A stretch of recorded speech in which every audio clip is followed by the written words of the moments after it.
Okay, good morning. We'll call the meeting to order. Start with the Pledge of Allegiance. I pledge allegiance to the flag of the United States of America, and to the republic for which it stands, one nation, under God, indivisible, liberty and justice for all. Let's pray. Our dear Heavenly Father, once again, we thank you for this great day you provided for us. Thank you for all you do for us day in and day out, dear Lord. We ask you to be with us today, guide us, give us wisdom in all the decisions we make, dear Lord. Thank you again for who you are and what you do for us. In Jesus' name we pray. Amen. Amen. Thank you for that, Mr. Lim Cool. Yes, hope everybody had a nice Father's Day weekend. Trust that you did. We'll jump right into business here. The first item on the agenda is county personnel and public comment. And I'm looking around. I don't see anybody here, but if you want to come down, have something to tell us, we'll make time for you. So we will just move right on. The first item on the agenda is the minutes from the June 9th meeting. Are there any additions or corrections? I move we approve the 6/9/2025 minutes. Okay, is there a second? I'll second Been moved and seconded. All in favor, say aye. Aye. Aye. it. Aye. Okay, motion carried. Minutes are approved. We'll move on to item number 2, which is the payroll from June 11th.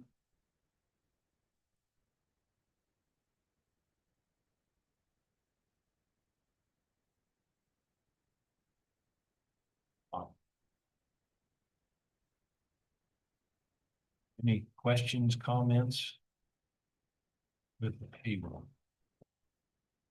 We approve the 6/11/2025 payroll. It's been moved. Is there a second? I'll second Okay, it's moved and seconded. All in favor, say aye. Aye. Aye. it. Aye. All right, motion carried. That is approved. Next is the occupational license.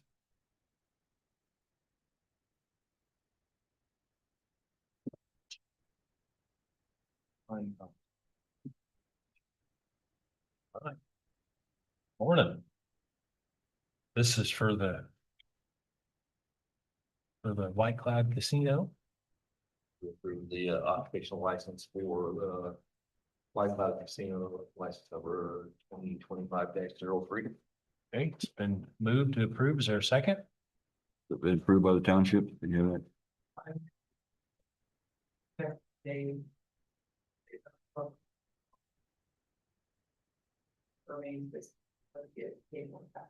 But can we approve it and then send it to them? They got some dates, but they have to know.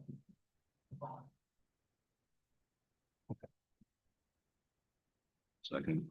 Okay, it's been moved and seconded. All in favor, say aye. Aye. Aye. Aye. Okay, motion carried, and we'll send that on to Irving Township. And if you're listening, Irving Clerk, they have it. They already have it. So if you're listening, Irving Clerk, sign the papers that you already have. If you want to pass it. Well, Okay. Now item number 4 is a property use agreement. I believe this is the Lions Club. We have a busy computer here today. Takes me a second to find it. I'll just look at it. Are we looking at this one? No, John, right? Okay.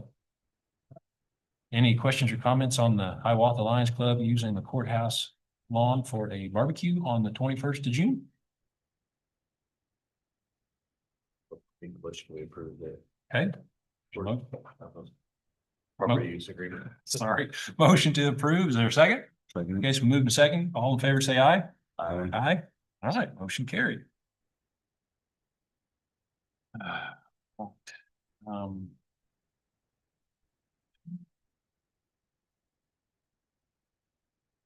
Connie, do you want to, we could probably sneak you in if we'll take a few minutes. Or is that all right? Or do we need to wait? Yeah, since it's listed on. Okay, we'll wait. Sorry, I didn't mean to tease you, but we'll wait. But Tammy, what do you have for us? I don't know if we can, I've had a request to close a road. This was Sturton's. For some reason, the Mission Township called about closing this, I guess. This is on the south side of Woodland. This is where Darren Sturton, his new house. is. Okay. It's 100th Street down here. Right. And this, as you can see, doesn't go all the way through. This is just a turnaround for his trucks, and he said they put this. And I guess the township only has maintained from here to here. I suppose with gravel or whatever. Mhm. Because this is not paved, it's not chipped. Right. And they wanna know if they can close that, which. I'm assuming this comes from Darren because he was upset. He had people that wanted to bore into this to put. It wasn't Brightspeed. You approved a permit back in May for Brightspeed to come in. And Darren said he approved them to do this, but they were wanting to come, I believe, up here beside his house. Somebody was. So Mission Township called and asked what we could do about closing this road or vacating or however you word it. If we close a road though, will that stop the gas line? I don't believe so. I don't think that. Is that what it is, a gas line? Well, I just read gas line right there. Oh. I didn't. know No, if that's- this, I think that, oh, they're saying that's where the gas. Show. Okay. Well, it's not a through road. It's just essentially a driveway to get to Sturton Trucking. So does the township want to close it or Sturton's want to close it? Darren called the township and after he had come into my office to see what he could do about. Stopping them from boring in this, In the roadway? yes. Because he said this is what he had approved, That's what we approved. you approved. Yeah. And he had approved it because Okay. it's his property. Them to go around the outside, but they wanted to come up through the middle. I don't know if it was here or somewhere into the roadway. It wasn't this permit, it wasn't Bryce, Or was But it, it was- it's a different company, yes. another fiber optic deal? Yes, another fiber optic. So the ding up to us, like. Okay, No, they start with that, but well, they give us a permit so we know what we're trying to go with it. I don't know if they ever do they?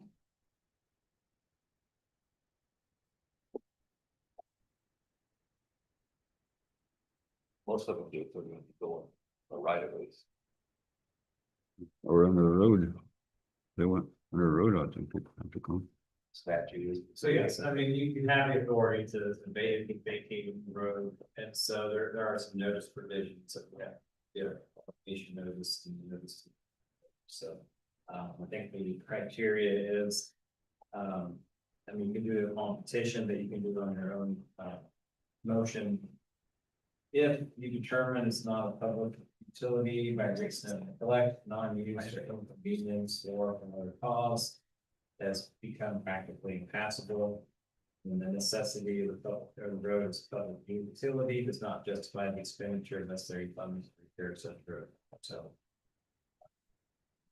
Based on what's being described, it would fit that criteria. So, And you're getting the revising statute. no, it's just, that's not statute, 68-102. 68-102. That's the statute. Okay. And Nikki and I looked back and found some things sold. Yeah, so we would want to have, usually you'll have like Hazelnut Road from 240th to 239th or whatever, I mean, you would describe what it is and then it would be, we would lay out notice, and give publication of that, and then, set it for, you all make a decision once we have that publication. And we found somewhere that there had been a public hearing in the past. Do you have to have that? Well, so, yeah, based on. County clerk give notice of the action, the publication, and then send certified mail to each owner adjoining the road. We'll set forth description of the road proposed to be laid out or vacated. And then, any person may make written application to the county. If they feel damages, to be assessed because of that action. That's not required, and then, set, will be considered on August 2nd at 8:15 in front of the county commission. You just set the date that would be considered. I don't know, but it'd be a public forum, it'd be a forum up here. That's when people could come and state they don't think it's a good idea, so then the commission would make it. Darren owns the middle of the road to here, and then Dale and Ruth would own Right. right Is there. this, you know? Huh? Oh, I wasn't sure. Huh? You So just they're said- at adjoining land, that's who they're supposed to, when they're the one requesting for the. Down, you have anybody coming in? You said they don't? That's, yeah. Okay, So, well, because we'll have to, I didn't know what its stats. so if they don't want it to go under, the deal is they wanna go under the road, so we could just say with, they can't have permission to go under the road, couldn't we? Keep the road open? What's that? Couldn't we just refuse them permission to go under the road? They're not asking. Nobody's asked to go under that. This is an old permit, well, from this year, but, and they were just wanting to go Okay, around. so this new company wants to go under the road. They went to Darren. And Darren came to me, he went upstairs and then they sent him to me. But if they don't have a permit, can't we just say no?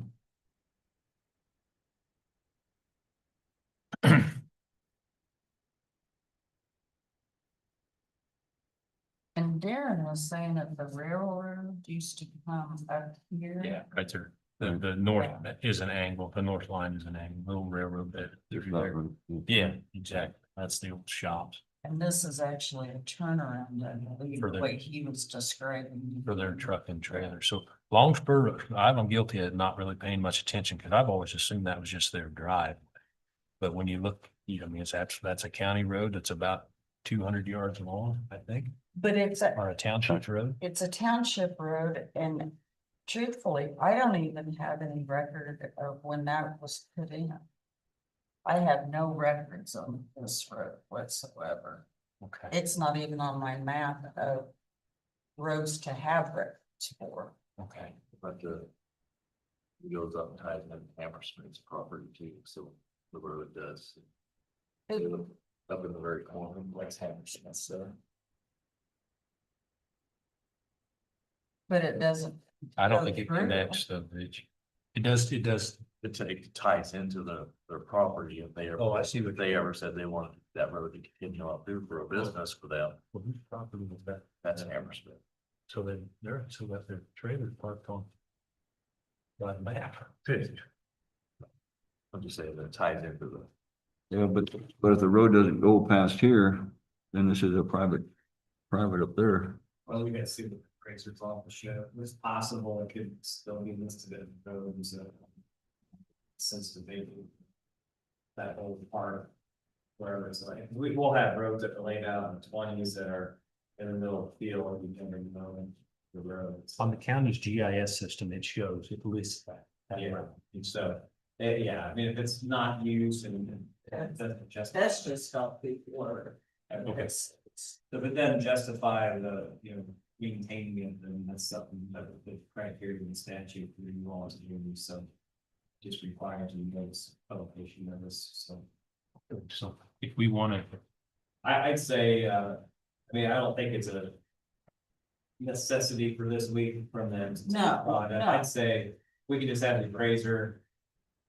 review it, and then we can have have it on the agenda, with a specific area that what we're looking at vacating, then I can work up a notice with the clerk's office to publish, and then it would just be set for you all to make a formal review. That, you have to give enough time for certified mailings to go out and input it, and then you have it all. I can work up a notice for maybe to send out the. This- So that's gonna do all that. Looks to me like we ought to just be able to say they can't bore under that road. Well, it wouldn't be, I mean, we've already granted them. Whatever you said, we granted. What was that? Well, that wasn't the corner of that road though, was It it? sounds like it's a different company. It's a different company. Right. So, They haven't asked us. No, So that wouldn't be, we would just be vacating the road, and then it'd be a private issue between the landowners and them. Usually when you vacate the existing, it's subject to existing easements would still remain, so. If there's anything existing that would remain, that'd be up to the land. They wouldn't be the county's concern anymore. So do you not, you have a problem with vacating the road? well, if it's costing them dollars to publish all that stuff. And if the township's been maintaining it, looks like it'd be beneficial to them to certain. Yeah, but it looks like it'd be beneficial to certain to keep that open if they ever want, maybe they never use that drive. This one, Yeah, that's their main That's the driveway for main their driveway. trucks. also then it looks like it'd be beneficial to them to keep the township to keep it gravel. I think, if I understand him correctly, they're maintaining this stretch of road themselves. The certain, but you understand it a different way. Yeah, we could have them, I mean, Yeah. that's all part, but I'd have them clarify that. And Okay, then we can have it on as a savings. We technically, county commission would have authority to vacate township road just by statute, so. Main thing is that worth keeping and, neighboring landowners, in favor of it. okay. If there's any possibility the county would need it or the township would need it in the future, that's where you err on side of caution by not vacating, but it doesn't sound like that would be the case from what I'm hearing, we can get some more information. Meantime, I can look up. This. That sounds like a wise approach. We'll get a little more info, but thanks for putting all that together.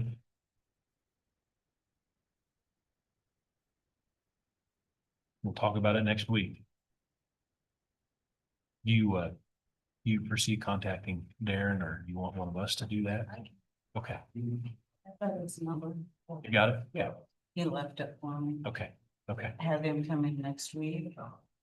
If he wants to, or we can just get some more information. Yeah, about- because he could tell you more exactly about who's maintaining. Yeah, He said he usually plows. But I don't know if the township has been putting rock right. to here. But I don't think Sturton's would have a problem with that because they put this in. As I understood it, he thought the road was vacated years ago. And so they've maintained it. They've done everything from that intersection on that, Okay. because he thought it was behind, he thought they had it. And he was, when they found out, according to the county, that they don't, he was a little surprised, so. He was super nice. Oh, when he yeah, no, came. he's fine, he's fine. If we don't want to rush into it, we want to do it the right way. So if we talk to him and put it on the agenda for next week, I mean, we can still, I think, take care of it. Sure. Anything else Glad for us? we can- I don't believe so. No? The guys are getting ready to move to District 3. They think they'll be done in District 2 this morning. Yeah, they're getting after it. And then they're gonna move all the equipment this afternoon and then start in District 3. So Foreseeing any breakdowns. have the conditions been right? I mean, is this what they want? It hadn't been super hot. Yeah, and it hasn't been wet, so, Yeah. Yeah, they, Get done today. and 2. Yeah. But when I talked to John Friday, he thought that we wouldn't be finished till tomorrow. Okay. so all that new gravel on Rain these, tomorrow. well, bring it on, all that new gravel on the county blacktop now, people are dusting by my house. That's unusual, but they're doing a good job. Yeah, and I was out on one of the roads the other day and, cause I had somebody that complained about they needed to use more oil because the rods were hitting his pickup. and I drove out by an area that they had just done, because I had to deliver something out to them. I didn't have anything in my car. Of I course, can't I say I wasn't noticed. driving 9B either. Well, it would make a difference what kind of tires you got too, like mud tires, those. Well, and So- probably with a truck, probably have Yes. bigger tires. And it shouldn't last very long. Well, no. In a couple, 3 or 4 days, the crack. Yep, we need to roll. Thank you very much. Appreciate it. All right. 8:30 now. We have Christina Henry from NEK Health on Zoom. Can you hear us?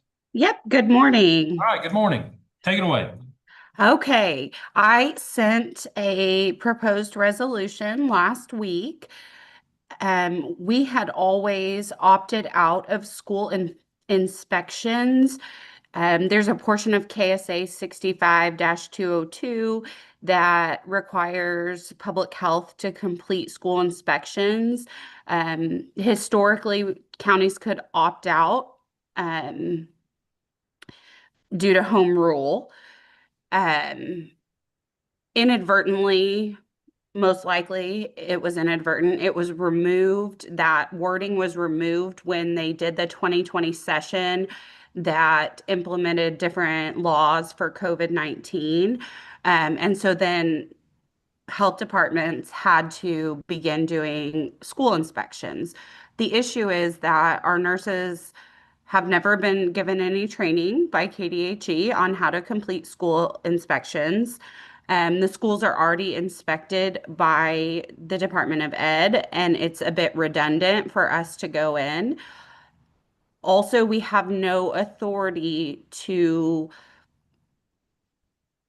make the schools change anything. So we can go in and say, you know, this needs to be done or that needs to be done, but we don't have any authority over the school in order to actually make them correct things.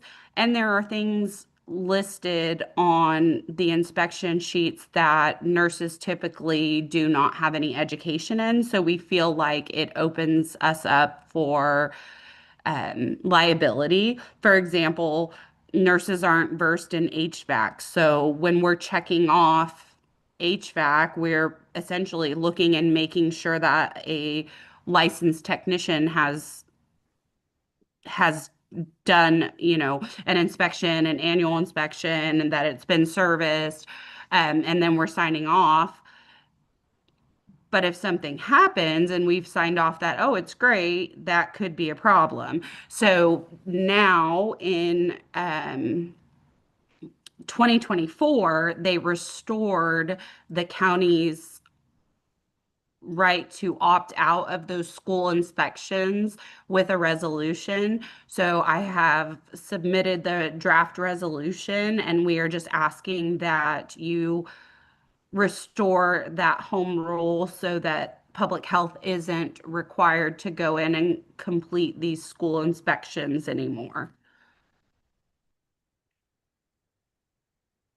So didn't quite understand. In the last couple of years, you haven't been inspecting? Since COVID, you have been inspecting the schools? We have. Okay. That's your question? Yep. Okay. And you don't feel like, as I understand, you don't have the authority to compel the school to do anything, and you feel like you're checking things that maybe you're not qualified to check, and so you're concerned about liability. Is that right? Yes, yes. And it's a redundancy. They have inspections that are required. So they are being inspected. It's not a matter of they just then wouldn't undergo any inspections. They still have their normal inspections that they get completed. And in talking to superintendents and principals, and it does seem just to be more of it's redundant, and it takes our time and their time, and it's already being done elsewhere. Okay, well, that was the question I was going to ask you about superintendents and principals, but if they think it's an exercise in futility, then that's good to know. All right, so do we have enough information to make a decision then? Yeah, something you can do is a charter resolution, since it's not Charter resolutions, if a statute's not uniformly applicable to all counties, you can rely on this. Okay, so would this be our, what charter number is it? Is it be number 1 for the year? I think we have an actually charter resolution, that's a separate pass, but I don't, we've not had, if not, go ahead and use, it's not gonna matter, if you had it the other way, that's fine. But- Okay, yeah, it's been years since we've done charter. All right, making history here then. So we 2025-12. Okay, so I'll make a motion then that we say enact charter resolution number 2025-12, which is Just one thing, just Yes. keep in mind, charter resolutions are published and the effective date, even though it's passed today, it takes effect 60 days after publication. So there's 2 publications. And Oh. second publication, 60 days. It allows for a protest period if people want to protest and force some action. So do I say approve then? Yeah, you'll approve it and it's passed, it's adopted today. Okay, So there's adoption and then there's effect. right on, okay. Well, I move we adopt charter resolution 2025-12. I'll second that. It's been moved and seconded. All in favor, say aye. Aye. Aye, Aye. okay, it's adopted. All right. Thank you very much. All right, well, thank you for coming on. You guys have a great day. Dude, Thank you. we are.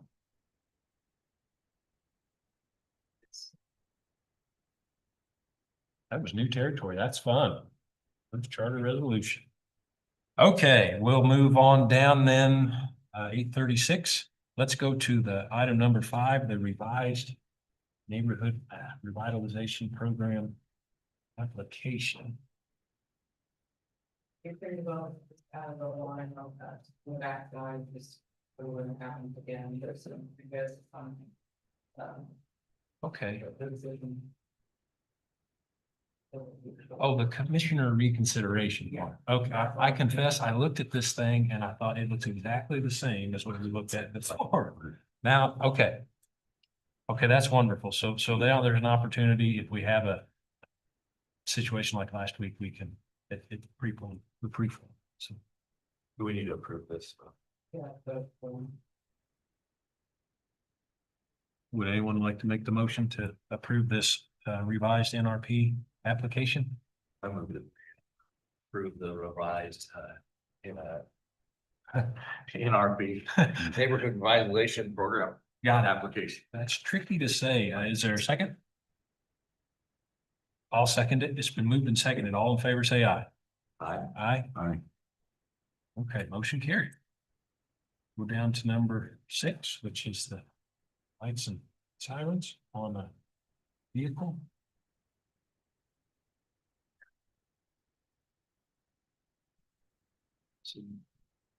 Yep. I would move we approve that. Lights and sirens for Brandon Thomas. Okay, it's been moved. Is there a second? I'll second that. Okay, moved and seconded. All in favor, say aye. Aye. Aye. Aye. Motion carried. Lights and sirens. Number 7 is just tax change orders that we looked at. Something happening here and everybody, you have any questions on those? Go on. Okay, number 8 is the noxious weed control policy. I took a phone call a couple weeks ago about this is the time of year where farmers get our noses, we know what we're smelling, and I got a call about 2,4-D in the air. And he was concerned, and so I asked Richie to put something down on paper, procedures and conditions on which he will or will not spray. And so he came up with this on his own.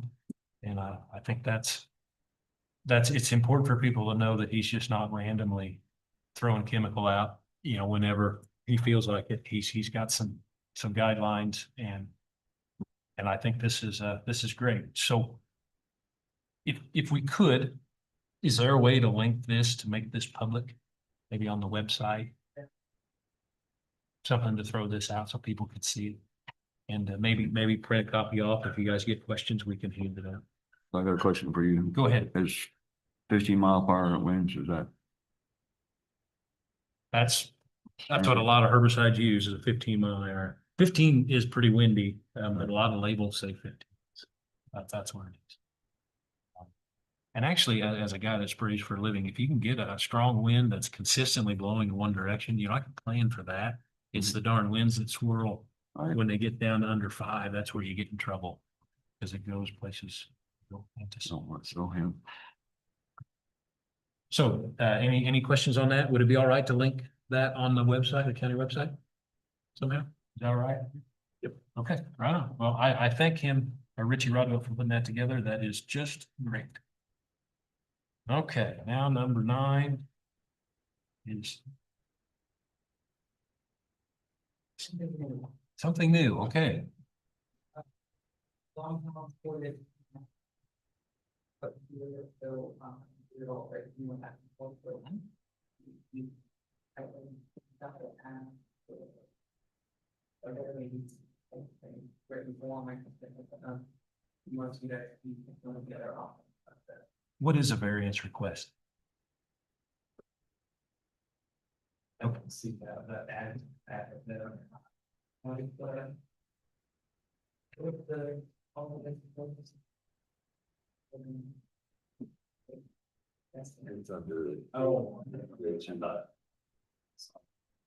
This is where if the landfill was to close, we have to have money to close it and maintain it and the problem. Okay. So where does price come up? Did the state come up with this or is it? Sorry, something that we came up. I don't know, 64. This is what you see, this 244. Mm-hmm. So mine's a live document with text boxes in it. Oh, yours isn't. Okay, that's why I scrolled past this pretty quickly because if I hit on the blue, I could type it in there. So the state is saying we need to have in our coffers $244,000 as a just in case we close the landfill fund. How are we going to have that? For what plan it's actually. Yeah. I don't see anyone use this land. It's like most recently completed fiscal year and we're gonna must have been a year. So.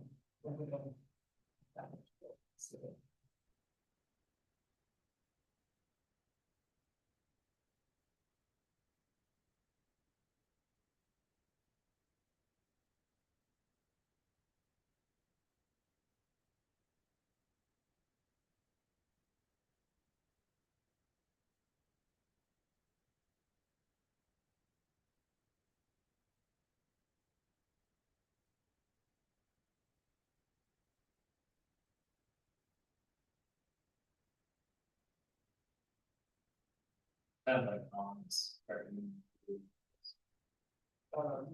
That's all. okay. So we need to submit a variance request. We can get through this year. We do something next year, yeah. If the state financial assurance officer says in the email that it's a giant problem, then sounds like they'd be ready to work. So whatever variance request is, it sounds like we need to submit it. Once we have a problem with landfill, probably. I guess. I guess. Take care of it. Speaking of landfills too, Nemaha County raised their rates. I heard that, yeah. So we may be getting more trash sent our way. Need to raise it again.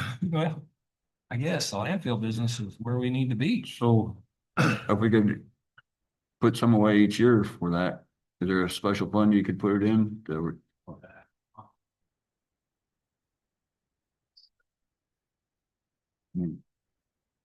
You could leave it in a capital improvement or something, but that would be, it's always subject to taking it out. Right. So anyways, Well, surely they'll come up with, I mean, to have us have $250,000 in an account just in case the landfill closes seems a little bit of a Excessive. stretch. Maybe they'll work something out better at the state, send it to us next year is what I hope. So do we need to make a motion to have you submit I it? think so, I think so. Must say something. Well, I would make a motion that we have our clerk send the financial assurance officer at the Bureau of Waste Management a variance request to get us through this year as far as this landfill closure. Second, it's been moved and seconded. All in favor, say aye. Aye. Aye. Aye. Okay, motion carried. Good job. Another new item taken care of. Miss Warner, it is 8:45. We thank you for waiting patiently. You did? Well, we're glad. Glad. See you next. Oh my, check that off your bucket list, right? That's right, yeah. Well, thanks I'm for here coming. Yes, I'm here today to ask you to sign a resolution, for the Pony Express. The Pony Express, ran in the 1860s, and it created a tremendous amount of history for the 18 months that worked. And, we are, as a group, there in Kansas has started this to have it become a byway. And there's let's see, seven, I think it's seven. There's 12 byways already in Kansas, and 7 of them are historic or scenic, and the other 3 are historic byways, and that's history for the forts and Route 66 and just the Western culture. So this describes, the resolution describes where it goes. It starts at Elwood, goes to turns there at Troy, comes all the way around. I think you probably know where it does go. And then it ends at Hollenberg, and which then Nebraska picks it up. They're running today, and they started a few days ago out in Sacramento. So they will be here Saturday. Is that true to the original route, or is it just following? Yes. It is. I Yes. mean, they took all. Yes, they take all the route that was existing during that time, and you have to. Some of them ran a wider path, so you could have a path that's maybe half a mile long. Wide, but still taking the original trail, yeah. Where was the first station in Canada? Well, Elwood, Excuse me, out of Elwood to where? Where was the first? Where'd they go from there? from Elwood. Yeah. To Troy, Okay. and then Everest, Horton. Back around Seneca, Seneca. And then on up to Hollenberg. And we're hoping that the rest of the states will pick it up. There's 11 states, so we're hoping that they will pick it up.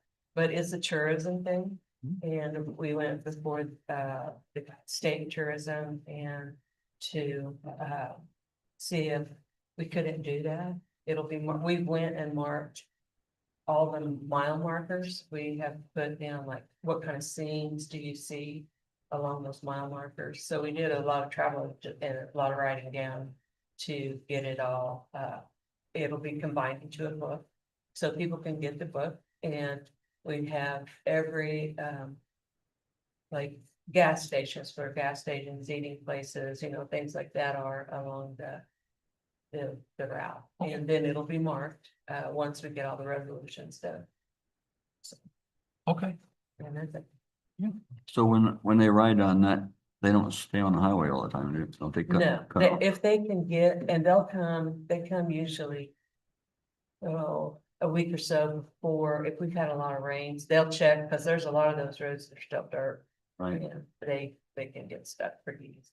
but So, usually they prefer that rather than staying on the highway, if it's available. if it's available, yeah, they, just because of the historic value of it, and the highways that are listed here, when they list these out of the state, they want the traveler, the tourism, or the tourist to be safe, so they list the main roads, but in the publication that'll come out, it will tell you where the original, yeah. So it'll give you a map Mhm. That shows it goes through Kennecook or wherever. Yeah, And so the local group is, the group that runs the horses is the group that's applying for it, or is it? no, it's another group. It's a group, a representative out of each county. And in Kansas, and so we do various things. I'm representing Reinvent Horton. So, So I read, the Kansas Byways Advisory Committee. It took me to, well, to the website. My concern was something about, a corridor, but it sounds like other than sign restrictions.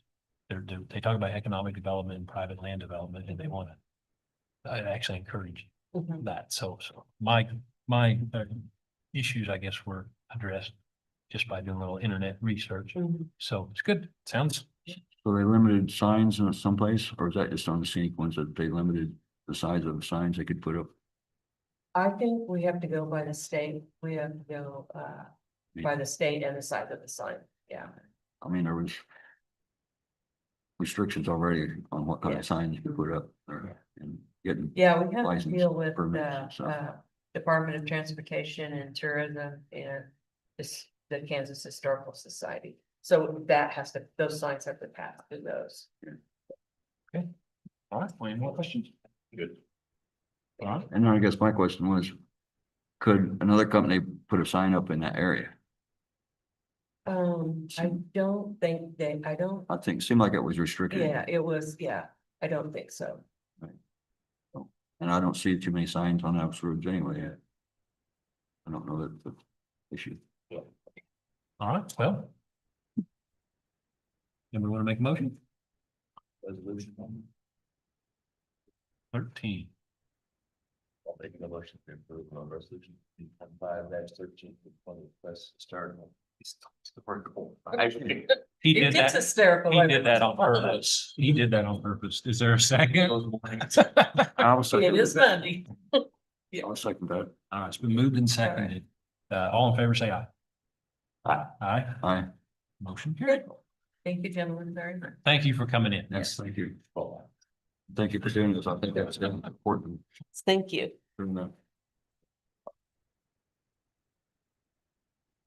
Okay. Sorry. We'll, we have a 10 o'clock here. So I assume he's going to talk about the appraisal report. Is there anything else? Okay.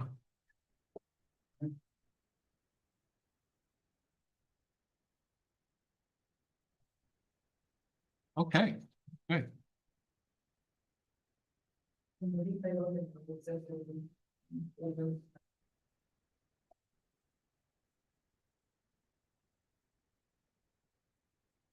Have what? No,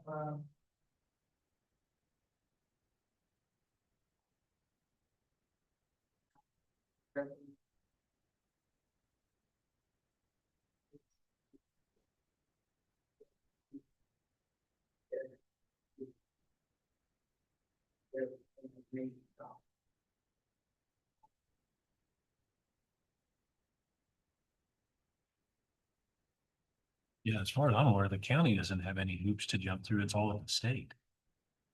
If you want that, so.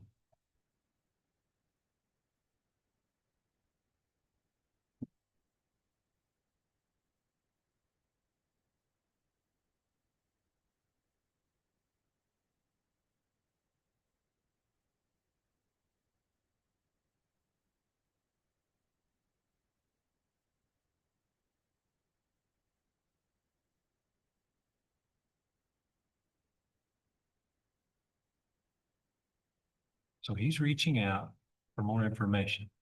Did you say he wanted to come to the? my.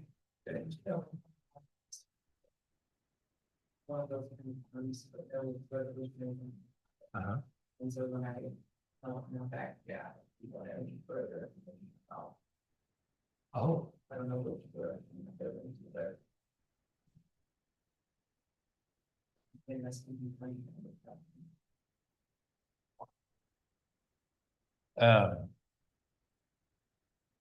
well, okay, so again, the red flag opt out. This is part of that, you know, we want to keep Kansas an ag-friendly state. This sounds like a zoning type thing. Possibly, so. I'm not too interested in that myself, but I mean, I don't know, if he wants to share some information, that's fine too. As long as it's just. Information. I think the issue that brought it up last time was gonna be, well, right next to the real water supply. Okay, The proposed chicken farm would have been right beside the, virtually right beside of In the same section. the same section as okay, where they get the rural water district to get the water. yeah. Well, that was the concern that. Of course, neighbors don't ever want that kind of stuff. But I don't know. You're right, if it's a zoning question, we don't want to zone everything, we don't want to do that. Information is fine, like if somebody wanted to build a commercial hog, like a finishing barn. Right now, the state has procedures in place and policies where, you know, you say where you're gonna put it. Then you gotta give all your neighbors in a certain radius notice, and then they have an opportunity to. To restrict it, but. I guess I don't have a feeling one way or the other. About having to come in for more information. We don't want any, is that okay with you? That's, okay, no information. We're full of information now, we do not need any more. Sound good? Hey, thank you. Was there anything else in there that we should have looked at? So, 2134. I think you're gonna look back for it first. If we decide to have like a 3 weeks during a public comment, it has to. Someone that's watching, they have to be able to speak out if they were here in person. There's no great way to do that. That's where he's at. Conference that make it recorded and put on afterwards and not live. Have it that. But. Or not, where it all, we're having to open. This live stream. So. I mean, where is that stand or? They go, I think that's basically like. So Kevin, when you read that, I see through the selected medium for the public to observe. I don't know. Oh, you don't have, well, that's. I thought maybe your lawyer vision, you would see that.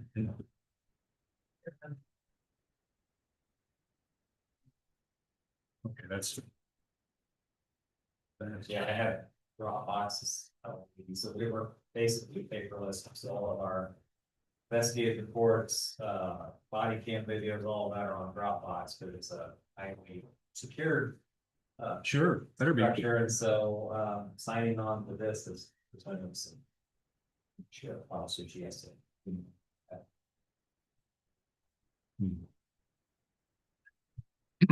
So this wouldn't interfere when we have a work session afterwards and we don't video that wouldn't. It's, so when I read that, it says for the public to observe, if. And I don't know, try to wash, but why wouldn't it say participate? Participate. Right. They can observe this.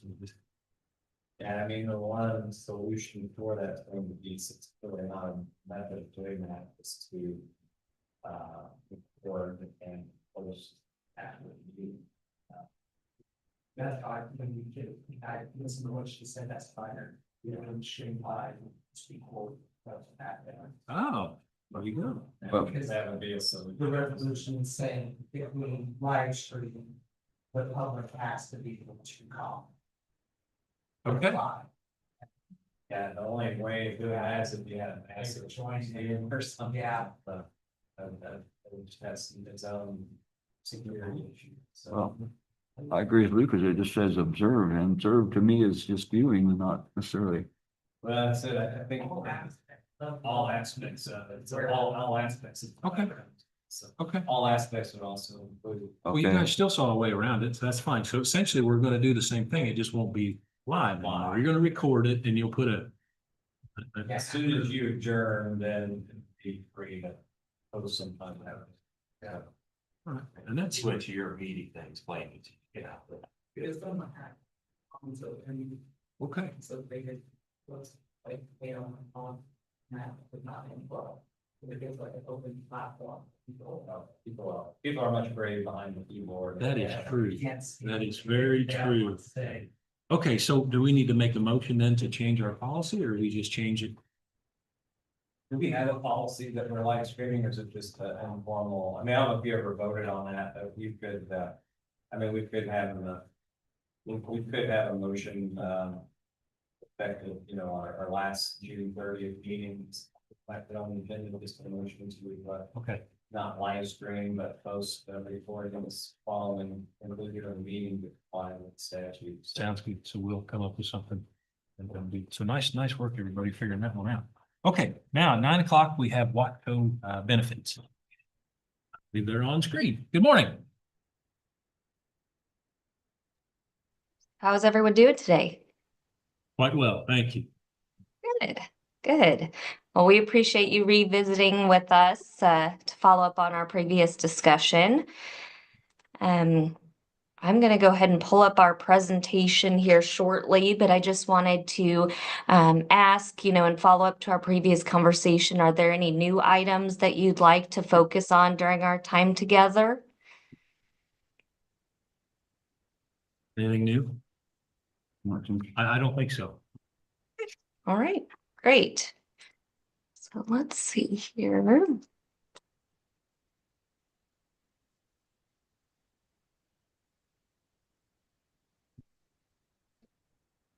Working on sharing my screen here. We've been getting some new systems in place here at our office, so it's been a little bit of a learning curve for us. Can you see my screen? Yes. Okay, perfect. So in our last meeting, as you recall, we jumped ahead and focused on the budget. So we're going to circle back to a couple other items that we had to discuss. This next page here, which we're on page 3, if you're following along on a hard copy, is we just wanted to go through our upcoming renewals just as a means of planning. So we do have all lines of coverage coming up for renewal as of January, with the exception of the vision policy, as at our most recent renewal, we did have a 3-year rate guarantee. So we'll have the medical plan, the dental plan, then we have an FSA and the life policy that will all be up for renewal in January. We do expect to get the renewals the 1st of October. So as soon as we have that prepared, that's when we would reconvene to review the renewals and do some planning, unless, of course, you'd like us to, you know, discuss that any sooner as far as if there's any alternatives that you're interested in exploring. We could certainly discuss that process. But as far as the renewals go, that'll be the 1st of October. Any questions there? So you said, discuss alternatives. So, I mean, I guess I have a question, and if we're just talking about it, so the county pays 100% of the premium. What are the other alternatives to that? I mean. So when I say alternatives, that would be if you're interested in making any plan design changes with Blue Cross, or if we were to even look outside of Blue Cross. If you wanted to do some marketing, we work on your behalf to see how your plan and rates compare to alternatives in the market. Now, our options to do that are a little more limited before we get the renewal, as some carriers do want to see your renewal. But that is something that we could start the process sooner if you were looking at maybe doing that. Are there opportunities to do that and potentially save the county some premium money, or do you sacrifice quality of coverage? You know, is the juice worth the squeeze, I guess? Yeah, I mean, from a name recognition standpoint, the employees are most likely going to want to stay with Blue Cross. But there can be savings opportunities as with Blue Cross. It's a bundled approach where, they're administering the medical plan. They have their own pharmacy benefit manager. We don't really have the option to carve out anything with their plan to help with cost containment. If we were to go to another approach, we could really dial in more on the pharmacy where we do have some high costs, where we could look at just getting a different pharmacy benefit manager. And there would be options available like patient assistance programs where we could get funding for prescriptions to reduce the cost to the plan and to the member. There are programs out there that do international drug sourcing, such as getting the drugs maybe from Canada or another location at a cheaper price. Those are just a couple examples of programs that are out there that we can't utilize while being with Blue Cross. So we do see employers considering going that route when their costs get to be a little too high to handle to try and better manage those. But of course, there would be disruption likely a little bit on the member side if your employees do like Blue Cross. This is such a, I confess, health insurance, I'm glad you're here because I have more questions than I have knowledge about health insurance, but it is a significant budget item in the county. And I'm not sure the process it takes to research alternatives. I do believe 100% employee fund or employer funded health insurance seems to be getting more rare. I've done enough asking around with private industry that, to have it 100% funded by the employer I didn't hear anybody say that's the way they do it. So if there's a way to research alternatives, so if nothing else, we have information to make better decisions on, maybe we make no change, but I'd sure like to know what the other alternatives are out there. Because I think health insurance is a huge issue, but I also think it's a huge benefit. And we need to better quantify that. And show employees or show taxpayers, why we make the decisions we do. Yeah, Does of that make course. sense? And in the meantime, if you wanted to start as a starting point with some benchmark data, we could always look at that versus evaluating the market. If that's more of what you're looking for, where we could look at national averages as well as our book of business to show, this is what the typical plan designs are that we see with other employers, as well as contributions to show kind of what that looks like, as well as rates as a whole, the total cost of the plan. So if you want us to analyze from a benchmarking standpoint as a start to see how your plan compares, we could certainly do that easily. Can you compare it to other industries, just say Brown, Donovan, Atchison County specifically, or is it across like the state of Kansas? For our book of business would be across the state of Kansas. And it would be varied industries, but we could probably try and dial in a little bit more, see if we could get it to be more specific to counties. We do support more than one county. We support 3 at the moment. But the plan designs, just between the 3 of you all are quite different. So if I hear that right, you work with 3 counties, but you work with a lot of private business then? Is that right? Private industry? That's correct, yeah. Yes. Okay. All right. Well, that's good to know too, because that's a whole different perspective. Mm-hmm. Yeah, we've got about 90 customers throughout the states of Kansas and Missouri. So we've got a pretty good cross section and have been in business helping those customers for 20 plus years. So we've got a pretty good broad brush, but you are asking an awful lot of really good questions. There was one thing that I'm curious about is I was not aware, and Jess, correct me if I'm wrong here, but I was not aware that the employees are not paying anything for the coverage right now. Cause I thought they were. They are family. And Okay, okay, But okay, employee only, we pay 100%. yeah. Yeah, right. Okay, I'm sorry, I didn't explain that right. Oh, no, that's good. And frankly, that in and of itself, and we've talked about that just kind of over the years. I mean, the average would be the employees on average would pay at least $100 per employee per month. So, like what Jess is saying, we've got some resources that we can show you that would give you an idea. And I would agree with you that your costs are high, and the costs are high because the claims have been high. I mean, it's pretty fundamental. Your cost for a company of your size, for a group of your size, are a function of the claims. And as the claims are high, then unfortunately, we get some help in what's called a manual with Blue Cross. Um, and I like the way that you outline that. Is the juice worth the squeeze? I've never heard that one, but I like that one because I mean, honestly, we think we're in a really good spot with Blue Cross because we've got a self-funded plan and we're getting the rebates back.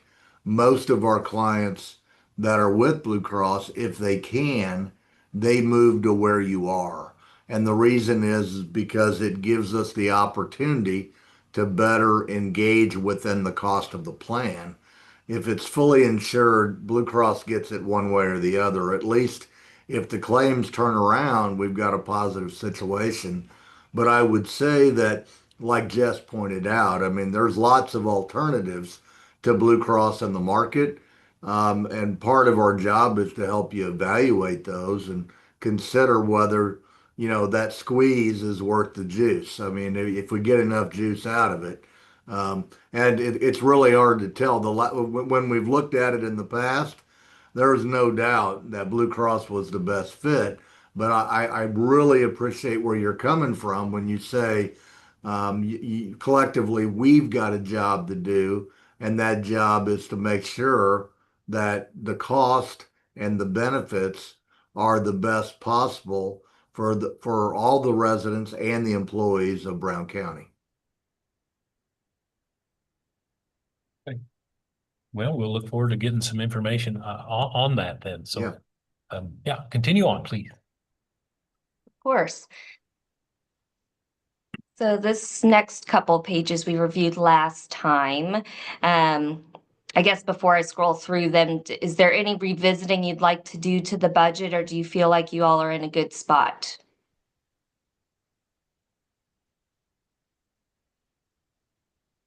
I think we are where we need to be for now. We meet we meet to discuss more budgeting in a few days. Yeah, so we're right where we need to be for right now, but subject to change. How's that? Yep. That sounds good. And if anything comes from the meeting that we can help with, just let us know. Okay.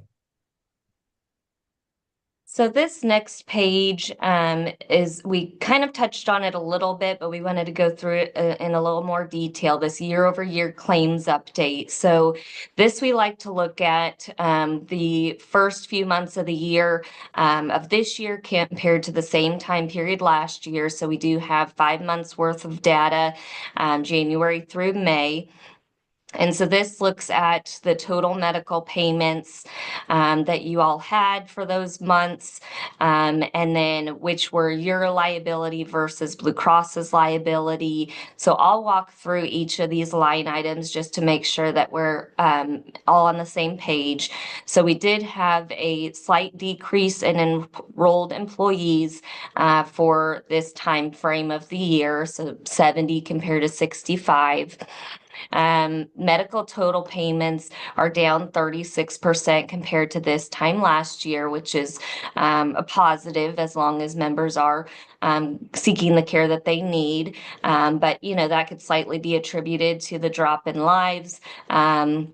Or just maybe the group is a little bit healthier at this point compared to last point, or the enrollment changed. The people that were actually covered changed. So those could be a few variables.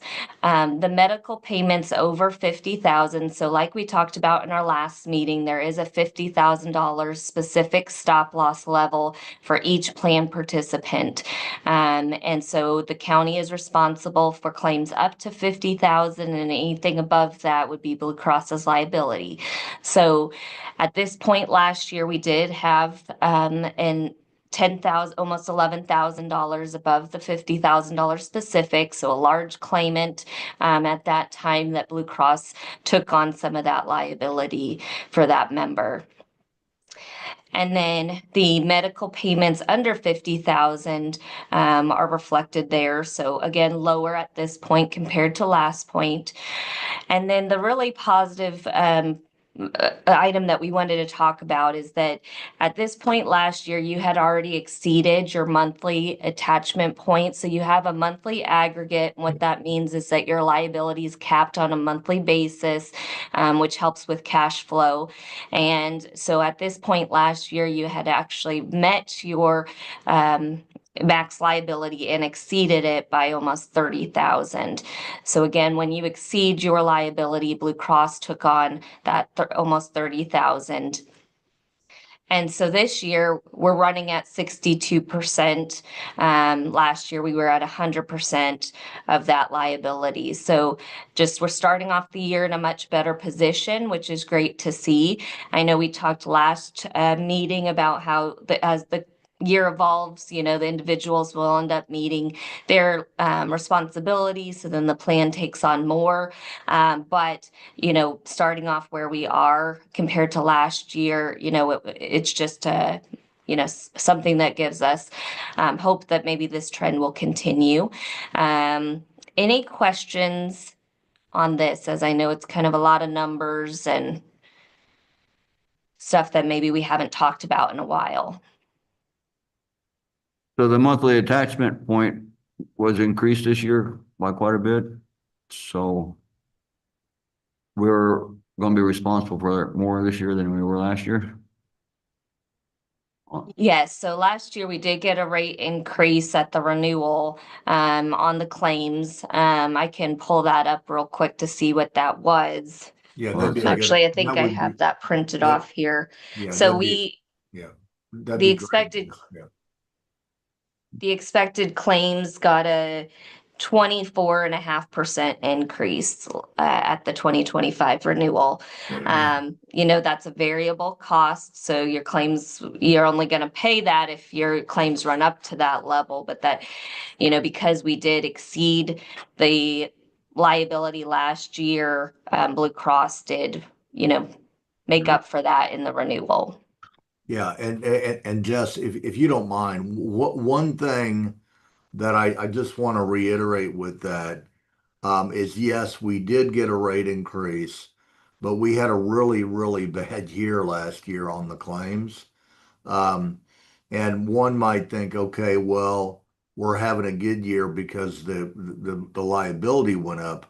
But if we were fully insured with Blue Cross and we had the year that we did last year, we'd have been looking at, 35 to 40% increase without any opportunity of saving money if the claims come back.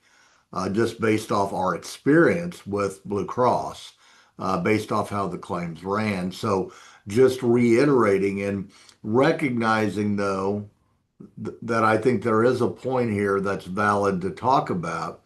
Well, and that is, if we wanted to reduce our total risk, we could go back to a fully insured plan. But when you go back to a fully insured plan, all of the rebates go back to Blue Cross. And if we have a good year, then Blue Cross benefits and we don't. We made the decision last year because we had an opportunity to go back to a fully insured plan.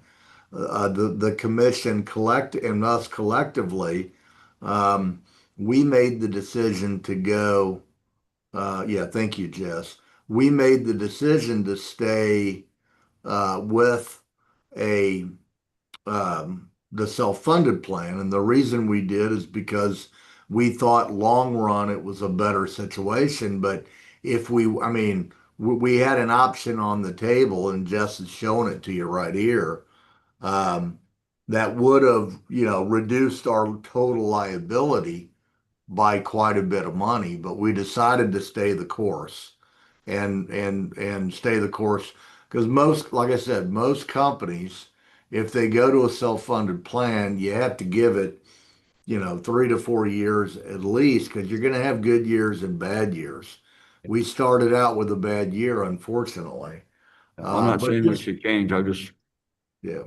That's just a question. I mean, I agree with what we're doing. Yeah, yeah, and honestly, I'm not trying to. I want to give you the full picture as to what we did and why, and also point out that at the renewal again this year, we can always look back at going fully insured. So just yeah, I mean, not trying to be sensitive by any means, just coming back and just giving everybody because not everybody was here when we made that decision.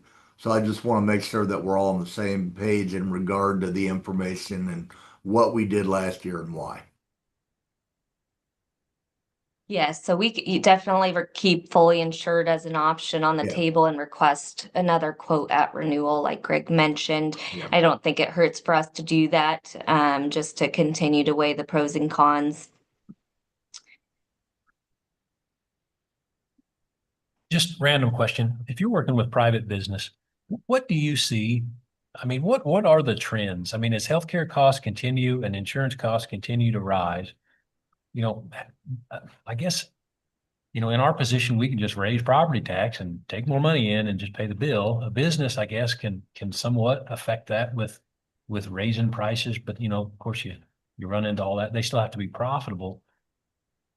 I mean, are people moving towards more health insurance? Are they moving away from it? Are there ways to compensate employees instead of playing the insurance game? Can you just pay more? And let them take care of it themselves. I mean, that's why we have all this health insurance marketplace and so on and so forth. Yeah. Just totally throwing spitballs at you from, out of nowhere.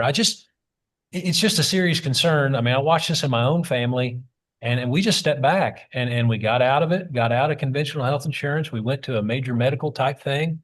And, we just, I guess, just play the game. We just do it a little differently because it was too expensive. Yeah. Yeah. I mean, Jess, do you want to start with addressing that or would you like me to? We can go either way.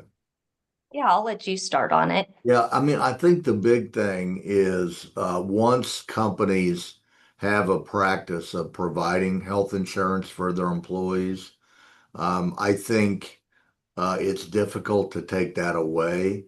And I think it's been difficult also in a way from a standpoint of companies that have 50 or, employees or more. With Obamacare, they went to a mandate where they have to provide insurance. And if they don't provide insurance, they have to pay a penalty. So I think that process of evaluating, do we participate or do we just pay the penalty? It's kind of like that pay or play is what'll, and some people have said, okay, I'm just going to pay the penalty. I'm going to get out of the game. But I think within our book of business, we haven't seen anybody take that. That's a pretty radical approach. Now, what a lot of companies have done is they've dramatically modified, like what you guys are doing. A lot of our clients have gone to self-funded plans because they give you a lot more control in regard to your cost. So most of our clients of your size and larger are going to a self-funded plan, and just because the insurance company, they always win if it's fully insured. They either give you a big rate increase or they give you a rate increase when they should be giving you a reduction. So most of our clients that are your size have gotten to where you're at, but it's a dilemma because it's the way inflation has been in the last 3 to 5 years. It's even more, it's always been that way with health insurance. And now it's even more because we've got inflation, plus we have, technology and all these advancements and drug costs. So It's a complicated issue, and it's one that has provided an awful lot of opportunity, honestly, for our firm to help other companies, if that makes sense.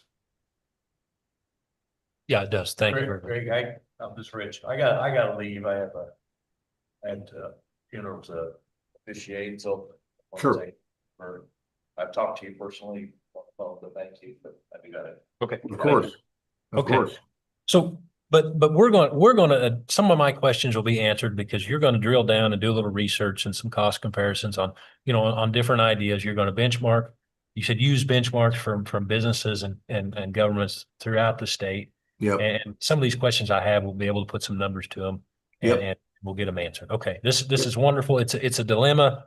Your business deals with it on a daily basis. I'm trying to figure out how we can find that balance between, treating our employees right. But I mean, we just can't continue to have increasing healthcare costs or health insurance costs. I mean, essentially it's exponential growth. You talk 10% a year, you're doubling in what, like, is that 5 years, 6 years, anyway, whatever the numbers is, it gets big fast. It does. It does. You're absolutely, and it is big right now. I mean, when we came on on your plan, it's been probably 5 years ago now. We looked at your cost and you're like, oh my gosh. And the cost of actually, there were a couple of years that we were able to get reductions from Blue Cross just as a result of negotiating them with them. And then we had a really bad year in claims last year. But it's a process of us continuing to work together to identify alternatives and for us to bring them to you and for you to weigh them and us to help you make decisions together. Okay, well, that's great. And just one more question. Do we have the option, if the county enrolls in a certain plan, does that mean, can we tailor plans specifically to people? I mean, say, could we have two options? Could we have the regular health insurance option that we've got right now?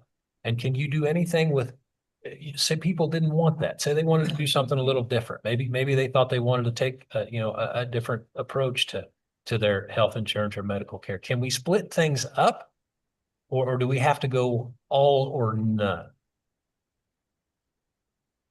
Yeah, you could certainly do that as long as both options are offered to all employees, and then they could make the decision. We have looked at direct primary care with your group in the past as an option. And so that's something we could always talk about again. Okay. Thank you. And I really, that little nugget, you said 50 or more employees, we have to provide insurance. So I didn't know that. And so that makes sense to me now. And that would, Greg, you said that a while ago, but that was one of those little things I gleaned. So no wonder we're going down this road. I mean, we have to legally, or we pay a big fine. So That's right. That's right. So last year we put in some incentives to get people to have physicals or whatever to cut down on some of their problems. Have you noticed any of that is that enough taking advantage of that to make it worthwhile, or has that we gained any benefit from that you can tell? Yeah, I might defer to Nikki. I know the employees were going to be reporting back to you, I believe, to be able to get their incentive. Do you know if employees have been taking advantage of that? We heard two people. Too. So not likely the number that we would like to see, but it is something that we decided to throw out there, see if the employees were receptive. It just as a reminder for all the items that we were incentivizing were to complete a dental exam and an annual physical. To get $100 gift card.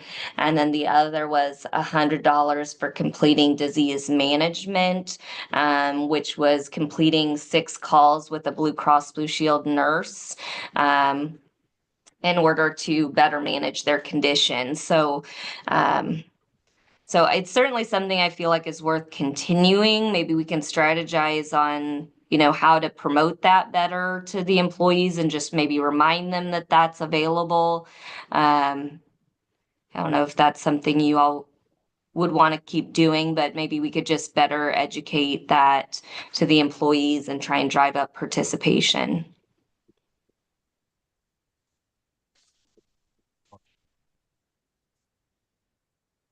I think so. Appreciate what you're doing. Will we see in your breakdown or your result or analysis here, do we have options as far as co-pays, deductibles, things like that? I mean, can you initiate a program? Does Blue Cross still have anything or any of these companies where, we can lower our monthly premiums because you have a bigger deductible? But we can manage deductibles that, like the employer can manage some of that stuff if we can. What am I trying to say here? If we can lower our premiums, have a $10,000 deductible, but have some sort of program where the county funds, a big chunk of that because we've saved it in premium. I mean, can you do things like that? Can we get creative? So we're already having a $5,000 payment or deductible, right? Or something like that. Yeah, I mean, we're doing both of those things right Okay. now. I mean, I should have assumed that. I guess the question is, can we increase it so is there a difference between if we're at 5,000 now, does it help if it goes to 10,000 or whatever? yeah, I mean, there's a couple of things that I would say, and there's a couple strategies. One is what we've done is we've got one plan design right now. We don't have an HSA, right, Jess? We just have the one plan and we Yeah. have an FSA. We have an FSA, but not an HSA. So Correct. right now we've got a front end deductible we're buying from Blue Cross that's pretty high. Plus we're self-funding. So we're really leveraging both of the ideas that you're talking about right now because we're self-funding and we've got a high deductible. So we've been relative to strategies to control cost. I think we're in a good spot. The one thing that we can do that we've not, and I think this is kind of like what you were saying before, would be a lot of our clients offer two different plans to the employees. They offer a very high deductible with an HSA account, and then they offer a plan similar to what we're doing right now with a lower deductible and a lower out of pocket. That way the employees can elect the plan. And that's also a strategy that allows us to pass on more of the cost for the lower deductible plan for the employees. It's hard when you're paying all of the cost, like for the single, like you are right now, because you get pigeonholed into doing anything. Because when you pay all of the single cost, it makes it hard to put in a higher deductible because who's going to buy? Nobody wants to buy that because they're already so a strategy would be, you could charge the employees $50 for the plan or whatever you want. 100 would be the norm, but you could say if you want your current plan, we can do that. But you're going to have to pay for it. If you want an HSA plan that has a higher deductible, we'll pay all the cost. We'll pay 100% of the cost. And like you're doing now, that allows you to probably put together a plan, and we'll show you some benchmark data, but that'll allow you to put together a plan that would probably be a little more mainstream. And I think that's what you're asking. That's what your objective is. Most of our clients have two different plans. Okay. Yeah, and well, to add to that, we noticed that when employees have to pay something towards the plan, they're just going to be more considerate, I guess, to the care that they're getting or where they're getting care if they have some skin in the game. Yeah. And that's important when you have a self-funded plan. For sure. All right. Well, I'd like to see that. I mean, nothing else, just for reference. Yeah. And I should have known everything I ask you, you've probably been asked 100 times. Not a problem at all. We appreciate the questions. Well, I appreciate your patience. I'm just trying to Sure. figure out how the county gets ahead of this. This is one of those budget items that, that is just, Yeah. a lot of it's out of our control, not all of it, but it just continues to grow and it's it's just an issue. I wish we had oil wells or diamond mines or something in Brown County, to fund this stuff. We just don't have it. You'd have a lot more people up there, let me tell you. Well, okay, all right. Yeah. So you're going to come back to us sometime with some more information on different strategies, different programs, different, and then I guess information on just continuing more of the same. But we'll have some numbers we can compare and analyze and maybe, we may make a decision to go down the same exact road, but it'll be a more informed decision. Is that about right? Yeah, that's perfect. Mhm. Okay. Yeah. Yeah, I mean, I guess my thought would be, Jess, we can get the benchmark data together really as soon as you want to get it together. But I think, sometime in July, and we'll have one more month of claims, and then all of a sudden we'll be able to start giving you an idea as to how the renewal is going to look, knowing that the renewal is probably not going to be available until October. But at least we can do some planning. It might be of value. I mean, it's up to you guys. Once we get the claims through July, which will be like mid-August, then we'll have a real good idea of what the renewal is going to look like. So it might, I mean, we can get together again in July, go through the benchmark, review the claims in August. If you'd like to do that, and we're fine with doing that. If you'd rather wait until we get the claims through July, we could do that as well. It's up to you all. Well, I think it's great. I'm going to ask the clerk, how does that work with the budgeting process if we wait till August? We can't at all, right? No, but that's why for newspaper or. Okay. So yeah, we have to do it sooner. We can't wait for the July claims. If you meant we have to wait till August to process July claims, is that what I heard you say? Well, that's what happens, but we don't have to wait till then. We can I guess we can't do it. So we can get together like mid-July. Does mid-July work? Does mid-July work? We're getting. We can double check.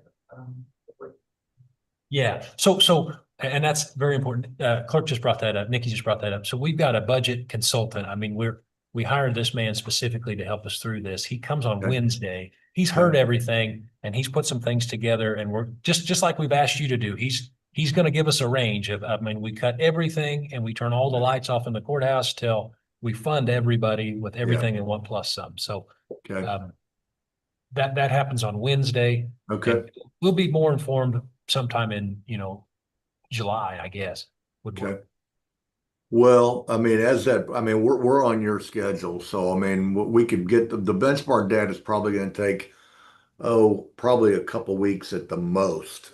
We've got some data we could share even quicker. So, maybe after you guys get together on Wednesday, you kind of report back to us, and then we'll determine what's the most appropriate strategy after we get that data. That's a good idea. I think we can do that. Okay. Perfect. Okay, Right. was there- Go ahead, That I'm sorry. sounds good. Well, the only other item we have on our presentation is just that we looked at the utilization for your plan, just to try and look at what's been driving up plan costs and give some insight there. Now, just keep in mind that this is based on data from May through April. So it's going to cross over between two contract periods. We've been talking about how your plan's running better this year than last year, but this data is based on, and it overlaps between the two time periods. So your per member per month cost towards facility charges are higher than Blue Cross's book of business by 57%. So that's one of the key drivers. The diagnosis categories that have contributed towards the plan paid costs for facility charges have been congestive heart failure, degenerative joint disease, acute pancreatitis, and musculoskeletal disorders. We like to look at this data just to see if there's any trends or any areas of opportunity for education, or if it's just, unfortunately, some of these things are hard to avoid. So that's for facility charges. And then pharmacy, like we've talked about, is another key driver for your plan. Your per member per month costs are higher than Blue Cross book of business by 88%. So $282 per member per month versus the $150 per member per month. But I would say this is not out of the norm, as a lot of our groups do have higher pharmacy costs due to specialty drugs or just high utilization in general. But where you're seeing a lot of your costs coming from is diabetes. You do have 32 members taking a prescription for diabetic therapy, and plan paid costs for diabetic therapy in the most recent 12 months totaled $203,000.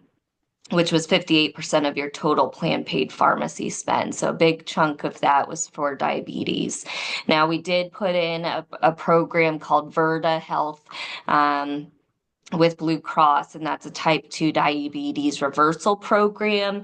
Now, in October of last year, we had decided to do a dedicated run with Blue Cross because there were 18 members identified that could qualify for that program, and none were engaging. And so we asked Blue Cross to do an outreach and target members by, phone calls and letters, letting them know this program's available. So I will reach out and see if we can get an update on if any utilization has taken place more recently. But this is just something that I think we should continue to promote internally. It always helps when the employees hear it from multiple levels. If they don't want to just hear it from Blue Cross, maybe if you all promote it internally, that could help drive engagement as well, and try and help with that cost. And that's what I have for the presentation portion of our meeting. With 66 members in our plan, is that normal to have 32, almost 50% with? Now, when you say six, are you talking about employees only? Well, when I look at the, we're covering 60. Where are they? Yeah. 55. So that's employees, 32 members. That includes dependents as well. Oh, okay. Okay. It Okay, is so- still high though. Yes. honestly. Yeah, and there's Yeah, it is. programs. So Blue Cross Blue Shield has programs, because you're talking, so diabetes, I don't know much about either. But you said type 2. What's the difference? I mean, what's type 2? Yeah. So type 2 diabetes is just the worst of the two, type 1 and type 2. But with type 2, you can better manage it with food, lowering your A1C, and helping reduce your medication if you can get your levels to be where they should be. And so that's where this program comes into play, is just trying to have that coaching from nurses, providing a care plan. And so that way individuals could hopefully naturally lose weight, lower their A1C, and therefore then the prescription costs go down if they don't need to be managed by medication any longer. So it's just something worthwhile to try and get employees to engage in to better manage that. Well, I just want to have you clarify. I think you said type 2 is worse, but I think, didn't you mean to say type 1? I mean, type 1 is the. Yeah, type 1 would be the worst one, yeah. insulin and- Oh, yes, sorry. So we're trying to hopefully get people from not getting to type 1 diabetes by better managing their condition while they're at type 2. Yes. Okay. Type 1 has insulins. I think it's pretty expensive. So. Okay. So you have a mitigation program, for lack of a better term, in place for type 2 diabetes, but I'm sure it's not mandatory, it's voluntary. But is there significant savings to be had if people participate, or is it just based on if they choose to participate and then they I guess whatever they lower their levels, then we pick that up on the prescription side? Is that? Well, the hope is that their levels reduce and that they don't need to take prescriptions. Right. Yes. So do we as an employer, do we have any ability to say, hey, if you fall in this category, you need to do this program? I think, can't you do incentives? I mean, yeah, I don't think you can necessarily punish, but if you had like aren't there incentive programs that you can have for employees if they meet certain thresholds? I mean, you can't take away. Yeah. And I think that's where we were targeting the disease management program with the $100 gift card, is that, you know, diabetes is one of those conditions that it falls under Blue Cross's disease management program. So we wanted to be able to encompass more of the population to be able to qualify for that incentive versus just target individuals with diabetes. You know, when you focus on a specific population, some people are less receptive to that, I feel like, because they feel like they're being called out. So we just wanted to say disease management in general. Right. So with the two out of whatever participation rate, which is pretty low, 3%, is our incentive at $100? Is that just not Yes. enough? Oh. Is that part of the reason why there's no participation? I mean, if you up the ante a little bit, are there potentials? Are there ways for us to save on insurance premium side if more people take part?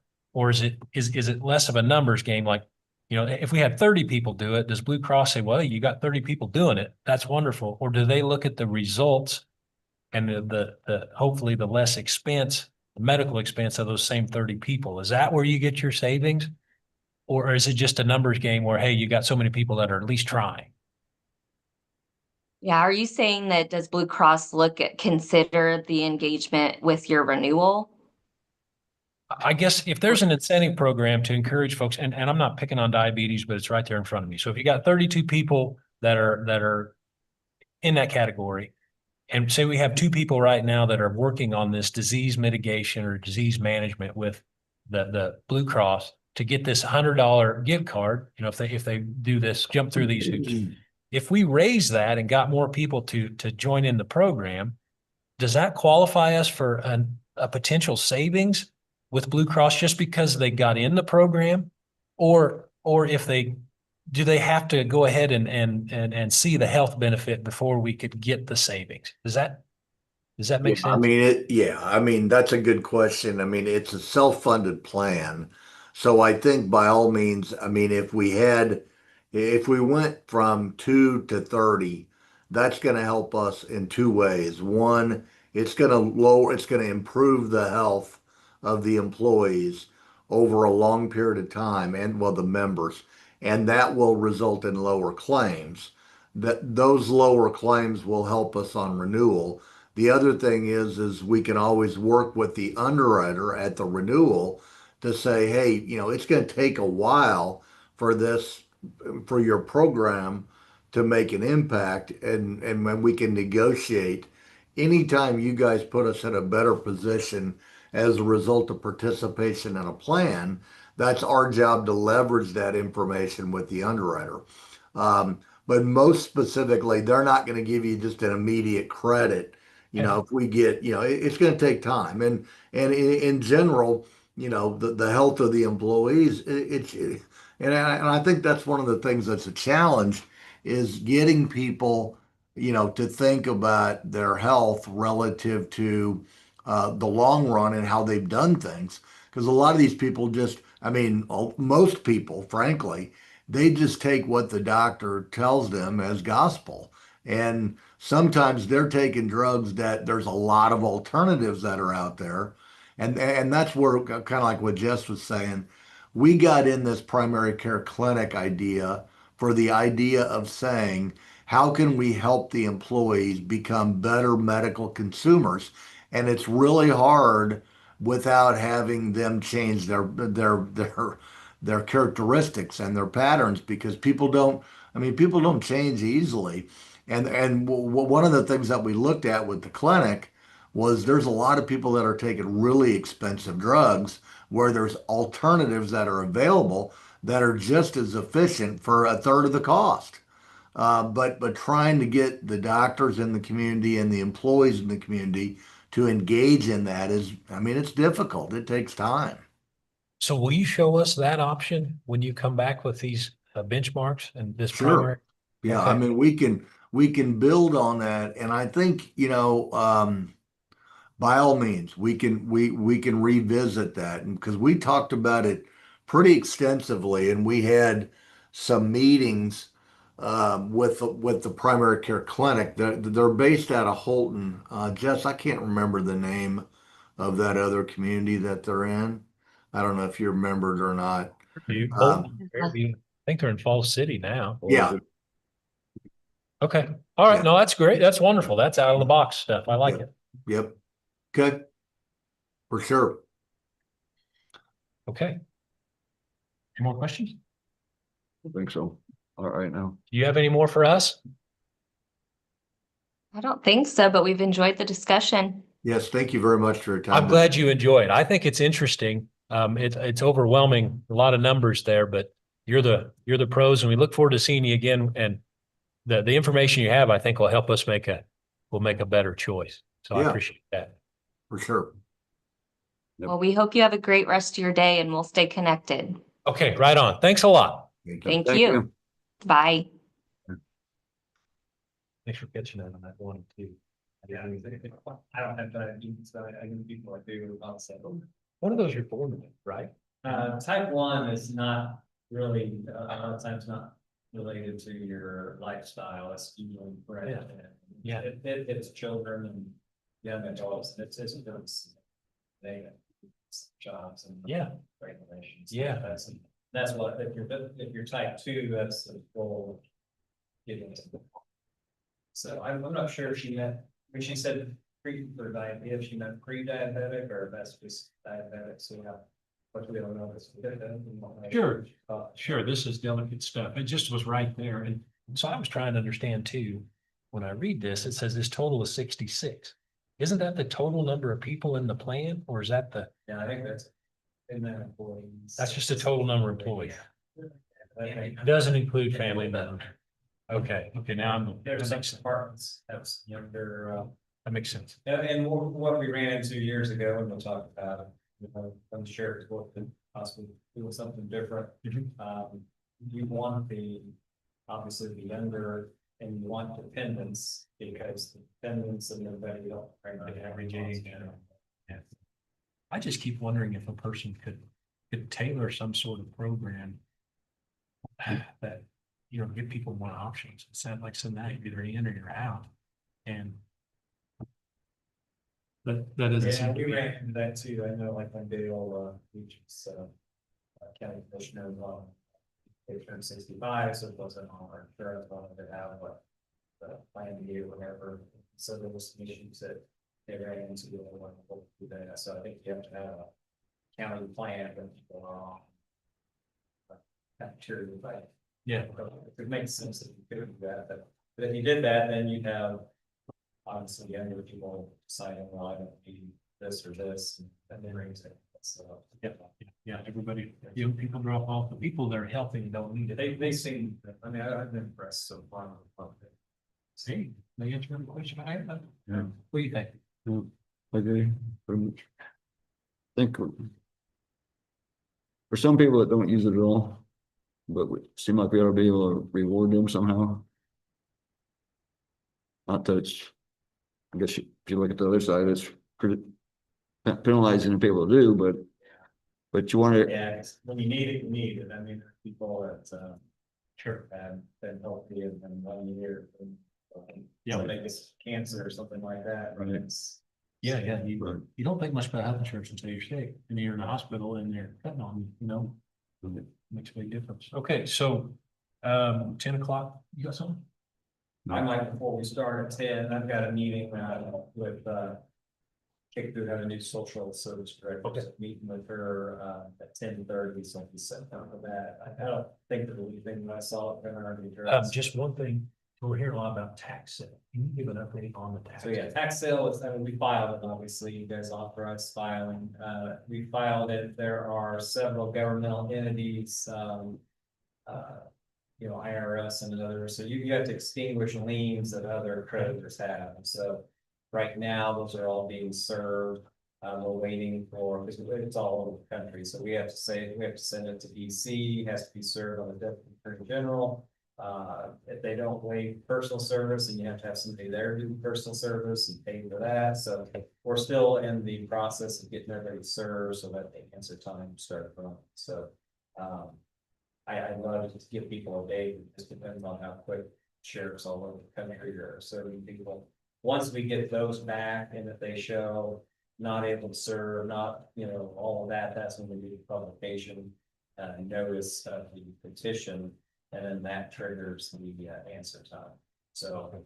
So there's no. No, I mean, and when people ask, when's it gonna happen, you can't predict it, because if somebody files an answer to contest it, then we have to have a trial on the actual tax sale. So I told people, I mean, if we can have one this fall, that'd be great, but a lot has to fall into place. It's outside our control for that to happen. So we've mentioned, Treasurer mentioned these other companies, I talked to you about that, but get outside companies, how do they work through all this?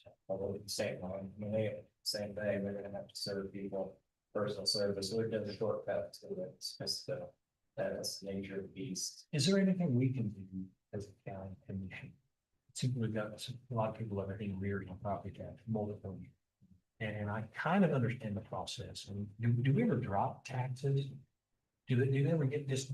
And then say they pay their. The state has to do that. I think so, like, ad valorem taxes, the only way of extinguishing those through tax sale. So I guess what I'm getting at is, it seems like there's some folks that have this system figured out.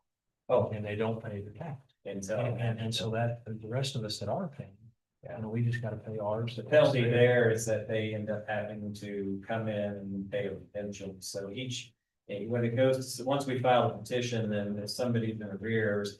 They have penalty, I mean, it's not a wise decision, but you have penalty, interest, and then redemptions, the cost of our tax. So keep in mind, most of the, the time frame of delay, I know people like to call me up and ask what we're doing. We had to wait on title work for multiple months, probably 10 months of title work, go through each property and find out what things existed, so that's outside our control. And now what's outside our control is how quick sheriffs throughout the country are getting people served, because there's a lot of like mortgage companies, and so if a mortgage company goes under or is bankrupt, then you have to find out who their successor entity is, and you have to serve them. So yeah, whoever does them runs into the same. Can you ever just go with what you have? If you just said, I'm gonna have a tax sale on October 1st, whatever, man, then you just gonna go with what I Now, have. because the judge is the one that issues that, the judge, so the judge is the one that authorizes the sale, so when you file, it's a massive. Petition, I mean, there are hundreds of defendants, and so that's in district court, so it's already pending in district court.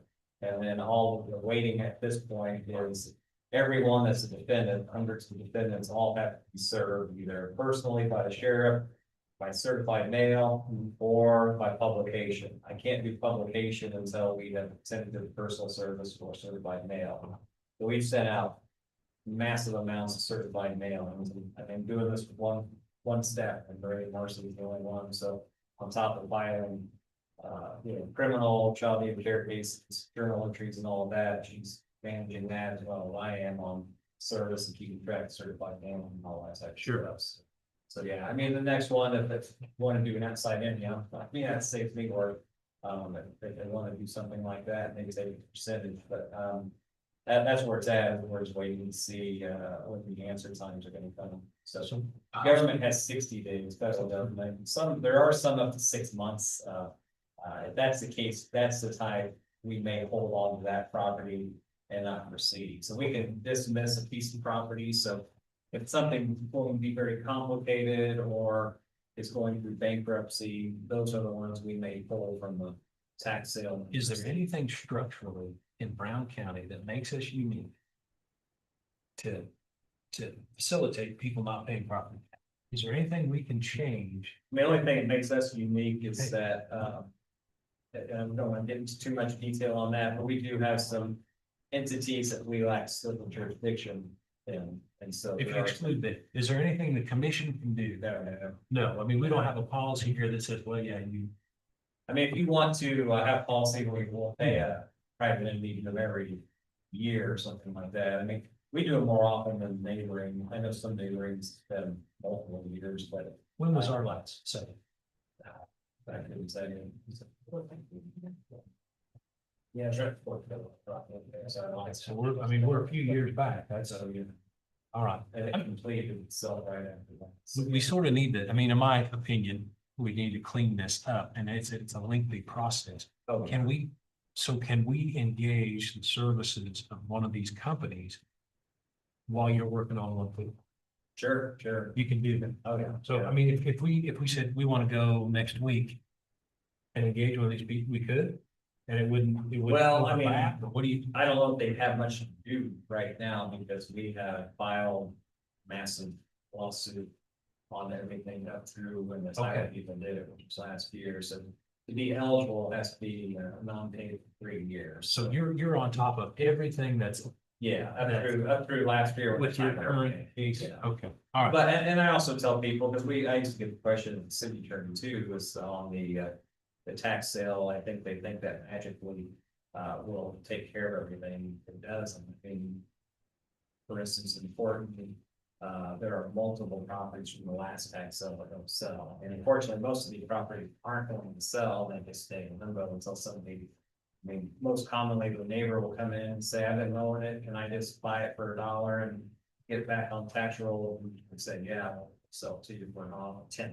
But I think the number is, so. That's the way it happens, but there are multiple properties from the last 3 tax sales that have ever They sold. don't sell. Yeah, All right. that's, the majority do not sell. And so it doesn't, I mean, those still remain like that. So it's not gonna solve issues about mowing assessments and things like that. So state lots of them aren't gonna sell. But if they sell for $10, do they wipe the taxes or do you have to pay? It'll extinguish the taxes from the date, and it's a specific date when we file the petition. So in other words, if somebody bought something on this tax sale, it would most likely go, the what we did like 2023 beyond, and in 2024, they'd be responsible for. So when people get caught up, the special assessments are not extinguished All right. by the tax sale. That has to have the account of the city, then assess them. Have to wait runs. And most do because I mean, their goal is to get back on tax. Well, They usually pay, they've always paid themselves because we've had some large properties that have been on there, and just one of those usually pay the cost of having the tax sale. okay. So kudos to you for remembering all that. Oh, yeah, it's a fun thing. Okay, all right. It's 10:01. All right. Thank you very much. Welcome. I see your K-Camp insignia. Yes. So would you like to come on up? Sure.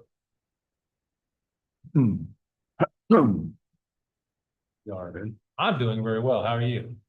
Doing well also. Fine you here. My name is Patrick Smith. Lucas. Nice to meet you. All right. Meet you.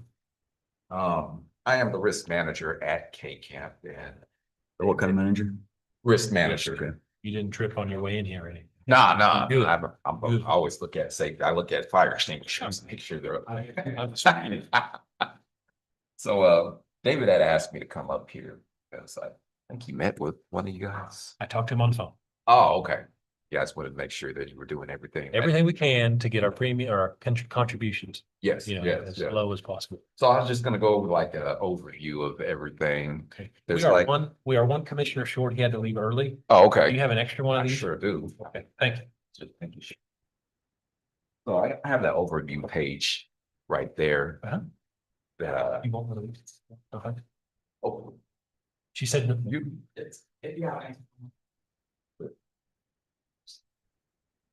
Well, Thank you. all right. All right. so, this is just an overview of a lot of the programs and services that we do have at K-Camp to help, reduce any type of, loss liabilities.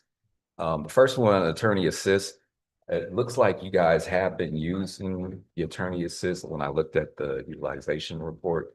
So, I mean, that's just a service that gives you free and limited advice, So you keep legal track of it. advice. Oh, yeah. I've called him time or two, yeah. Okay. Yeah, we get a usage report of a lot of the services Okay. that our members are using. And this is the main one that you guys seem to be utilizing very well. So, already taking advantage of that. as I could see, it gives a lot of free legal advice regarding property loss and liability. So if you have any more concerns about employment laws, employee practices, or inmate treatment, things of that nature, it's a good idea to go ahead and contact our employee or our attorney assist. Or if you have anything that you believe may lead toward a claim, you can go ahead and consult with our attorney assist program with that as well. So contract reviews, K-Camp does review contracts. If you have any questions on any contract that you may be doing, we can make sure that all the terms are being covered. I know a lot of our members do special events. We can make sure that all the proper insurance or indemnity that's required for vendors, that they have all that taken care of, and make sure that everything is going to be covered. So the eRisk Hub is a platform that you can use to, they have sample policies, cyber policies, giving you information about cyber attacks. They have latest phishing alerts. I'm pretty sure the IT people are all over this, but you want some type of backup.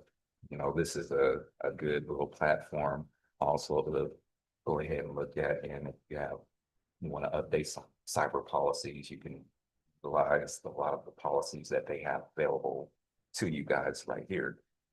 And the KnowBe4 is another cyber system that if you want to, I guess, change whatever type of cybersecurity that you already have, you can use this. It is 25% discount because they partner with K-Camp. It's just something that you can go ahead and look at if you were looking to change whatever system that you have right now, whatever. Okay. Fleet safety policies. These are just policies on our website that you can utilize, the sample policies. I know a lot of the questions I was getting was, are we allowed to let a DUI person drive the member vehicles? Well, if you don't have, I always ask them, do you have a policy for it? And they normally it'll be like, I don't really have a set policy. You can go ahead and look in this. They usually have a lot of policies that you can utilize to update your existing policies, or you can just incorporate the whole policy and tailor it to fit whatever it is that you want to incorporate. So if we had somebody that had a DUI on their record and were working for us, does that make our liability costs go up? No, it wouldn't make yours go up, but if you have a set policy, we want to make sure that you guys are addressing the whole, hey, this person had a DUI and you guys didn't do anything to him kind of thing, because then it does become an issue, liability. So it's just covering your tail for the most part. Do we have a policy? Should we have one? Yes. We should have. Should have. Okay. So will we put that in our personnel handbook, that type of policy? You Is that can't. what you mean? Do you mean, There might be one that. I'm on board with it now, but we need to look it up. Oh, yeah. And they have a lot of policies in there that you can tailor it to your organization. So if I look under this fleet safety, if I get on your website and look under there, you'll have some pre-written, ready to go. type Pretty of- much on everything regarding driving a vehicle. Okay. Okay. I do things the old fashioned way and I just scribble on mine. Oh, I do too. Yeah. I have a lot of paperwork in my vehicle right now. That's what I'm in. So, And the longer I'm a commissioner, the bigger the pile is, you know that? oh, yeah. Okay, fleet management. Yeah. I'll check that out. Yeah. I've been here 6 months, so I have a lot of paper all over. So, About 6 months too. oh, wow. Okay. Well, we're doing this together then. You guys got long ways to go. Well, when I started, it was like, just throwing me to the wolves, like, hey, here you go, go ahead. I'm like, okay, I'm just trying to make it mine a little bit, but Sure. not a lot of training. So if you guys have questions that I don't know, I will get back to you on some things. So, question, are each of these things, are they all covered or each one a separate cost? Well, these are all covered under K-Camp, the attorney assist, contract review, E-Risk Hub. Of course, the know before is a separate program that you'd have to get with that. That company. Yeah, that company, but it is a 25% discount since they partner with us. Now, the next one's the jail and law enforcement model policies and procedures and Kansas legal-based jail guidelines. Those are separate from, they're with K-Camp, but they'll have a separate cost. Okay, And- it says that their members pay a separate fee. Yeah, Right, okay. and so Ed Harbin, who's our retired sheriff, but he is the point of contact for these right here. That basically they'll give you a lot of sample policies and keep you up to date on the latest laws that they have. And they have a bunch of webinars that they'll do. They just did one recent about mental illness in the corrections facilities, but that nature, and how to take care of that and avoid liabilities and things of that nature. Like I said, there is a separate cost for that. But Ed Harbin, his information is on our website, or if you contact me, I can get it to you when I get back to the office. But his information, his contact information is on the website. It is a good resource to have to ensure that you're doing everything to avoid any type of liability in the correction setting or law enforcement, because especially the jails, those are like our most claims that we get and the biggest claims. So a lot of good information for that. Maybe we're already using it. I don't. I don't know, yeah.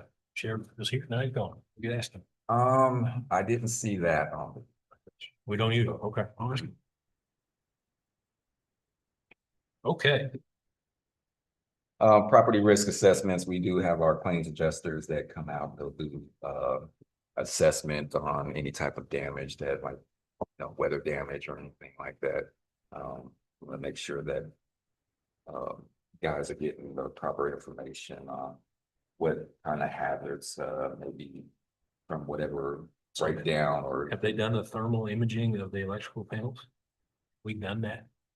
We need to ask for all that. Yeah, I think you need to ask for all that. I didn't see this in the utilization report also, but I know that usually when we'll have our appraisers come around and look at a lot of the buildings from the members, they'll contact our claims adjusters. So I don't know if our appraisers have come and done that yet. They come around every 4 years. On March 31st, 2025. Is that right? On the appraisal? Yeah. Oh, okay. Like they did it here pretty recently. Oh, okay. On that, I'd probably have to direct you to our claims adjuster. Okay, that's fine. Just thought I'd ask. I read that. I thought that's interesting. Mhm. Okay, So our roof maintenance program, this is like a big one also because a lot of people don't realize how old their roofs are or if they need to have some type of repairs done to them. K-Camp always recommends that you have a maintenance program so that you have a clear understanding of things like convective storms and how to reduce the type of claims or liabilities regarding those type of incidents that may occur. You can use whatever type of roofing company, but K-Camp also partners with Stanfield Roofing. That gives you a 40% discount on their services for inspections, and they'll create a roof management program for you guys where they go and look at your roofs, tell you what type of roof it is, what type of condition that you have on the roof, and then let you know how old the roof is so that you get the most coverage for whatever claim that you put in I on think this. We were, in process, maybe? I thought they were going, Yeah, we're in process with Stanford. We are. That's a good deal. but we haven't talked to them yet. We haven't talked to them, but we're in process of getting them in front of us to tell us about what they offer. What they. Oh, okay. So, Danfield? Uh-huh. Oh, okay, great. Yep. That's a good deal then. we went to a conference, this K-Camp conference in January, and they talked about a lot of this stuff. And so we're go-getters here, and we thought maybe we could try and take you up on the things you offer to save the county, some money, basically try to do a better, the best job we can. Most definitely, most definitely. And we do have a lot of buildings with a lot of roofs, And they have, some of them have quite a bit of age on them. Oh, They're yeah. getting old. Yeah. So- Well, I mean, and this is why we're trying to advertise this also Yeah. because, you know, we want to make sure that you guys are able to budget accordingly so they can take care of any type of minor issue before they become major, or Right. if you know down the future you're gonna need a roof, then you're able to budget accordingly. So That makes sense. It Yeah. makes perfect sense. So, Yeah. so thank you. Okay, sorry to cut in there. Go no, ahead. no, you're Go ahead. totally fine. Totally fine. So sample employee handbooks, K-Camp does have a sample employee handbook that you can we can send out to you to incorporate in your organizations, or if you would like to just update your existing employee policies. We can go ahead and get that to you. I don't know if we've sent one out already to you guys. We got a good one here. Yeah. Oh, okay. This one's very thorough. Well, they like for you to update it, I guess, every 3 years. Make sure that That's revised. Well, but that was just, Oh, like when you change a salary schedule or something, and that's revised, right? that's true. I mean, I don't think, you didn't go through the whole thing and, well, we kind of went through. Well, yes, sorry. Yes, we did. Well, I mean, if you want to update anything else, I mean, we have employee handbook, a sample handbook. Sure. It's constantly updated all the time. But you have that. Is that right? We probably should go through I that. mean, if not, I can go ahead and send that. Why not? So should let you guys go with it. Well, you said something with the DUI thing. We need to be thinking about that. I don't think we're ahead. We need to get ahead of that. You know, Yeah, that's I real. agree. So, I agree. and if we don't have to come up with it ourselves, because somebody already did the hard work about putting the words together, Mhm. we are glad to just And steal that and use it as our own. tailor it also Yeah. to fit whatever it is that the policies also in your employee. I like it. Okay. So our mineral HR, I think you guys are using that service also, right? That Huh? did it, that cost of you not. No, it doesn't cost, it's with taking out, but you have to get administrative access, basically. So I can give you administrative access to that. If that's something that you need. Basically, it just gives you a lot of resources regarding human resources and compliance questions. It has a bunch of policies regarding human resources and compliance. It also has an employee handbook builder where you can go ahead and build your handbook or tailor it to what you want in your organization as well. Would it So, help us with employee evaluation? Yes, yes. It has sample policies on training.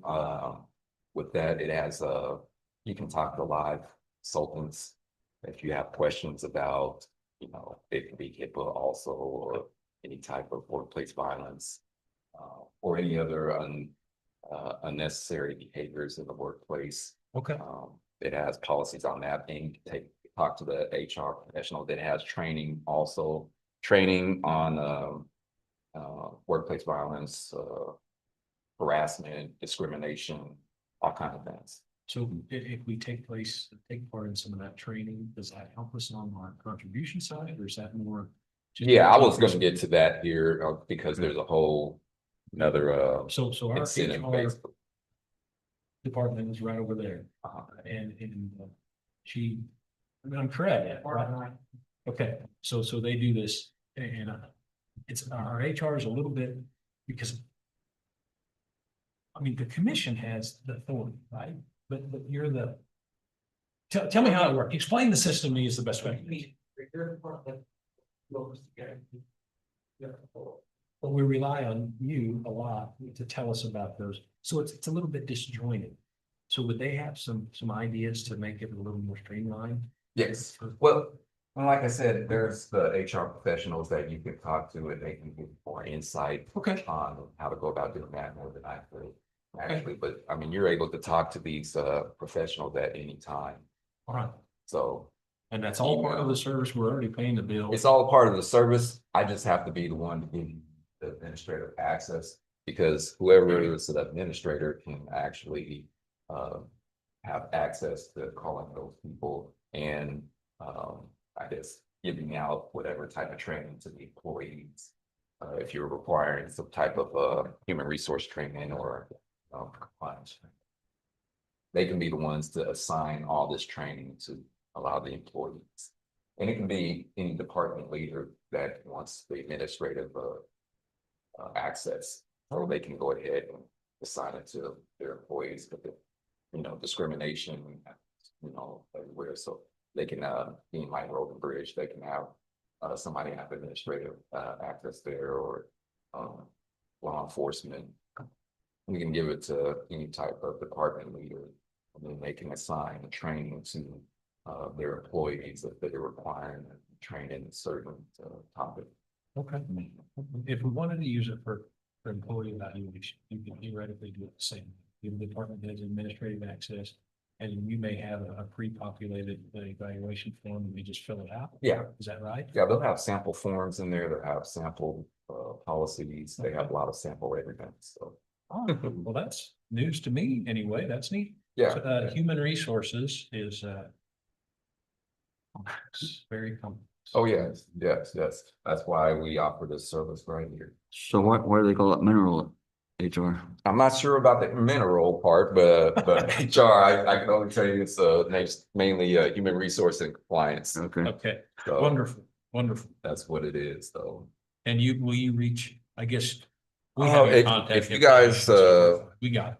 Yeah, if you guys let me know the names of the people that you want to have administrative access, I can go ahead and send that out to our point of contact and make Okay. sure that those people get administrative access. We can kind of tiptoe into that and see what it looks like. Okay. And maybe people will really enjoy it. I know the evaluation part, I bring that up again.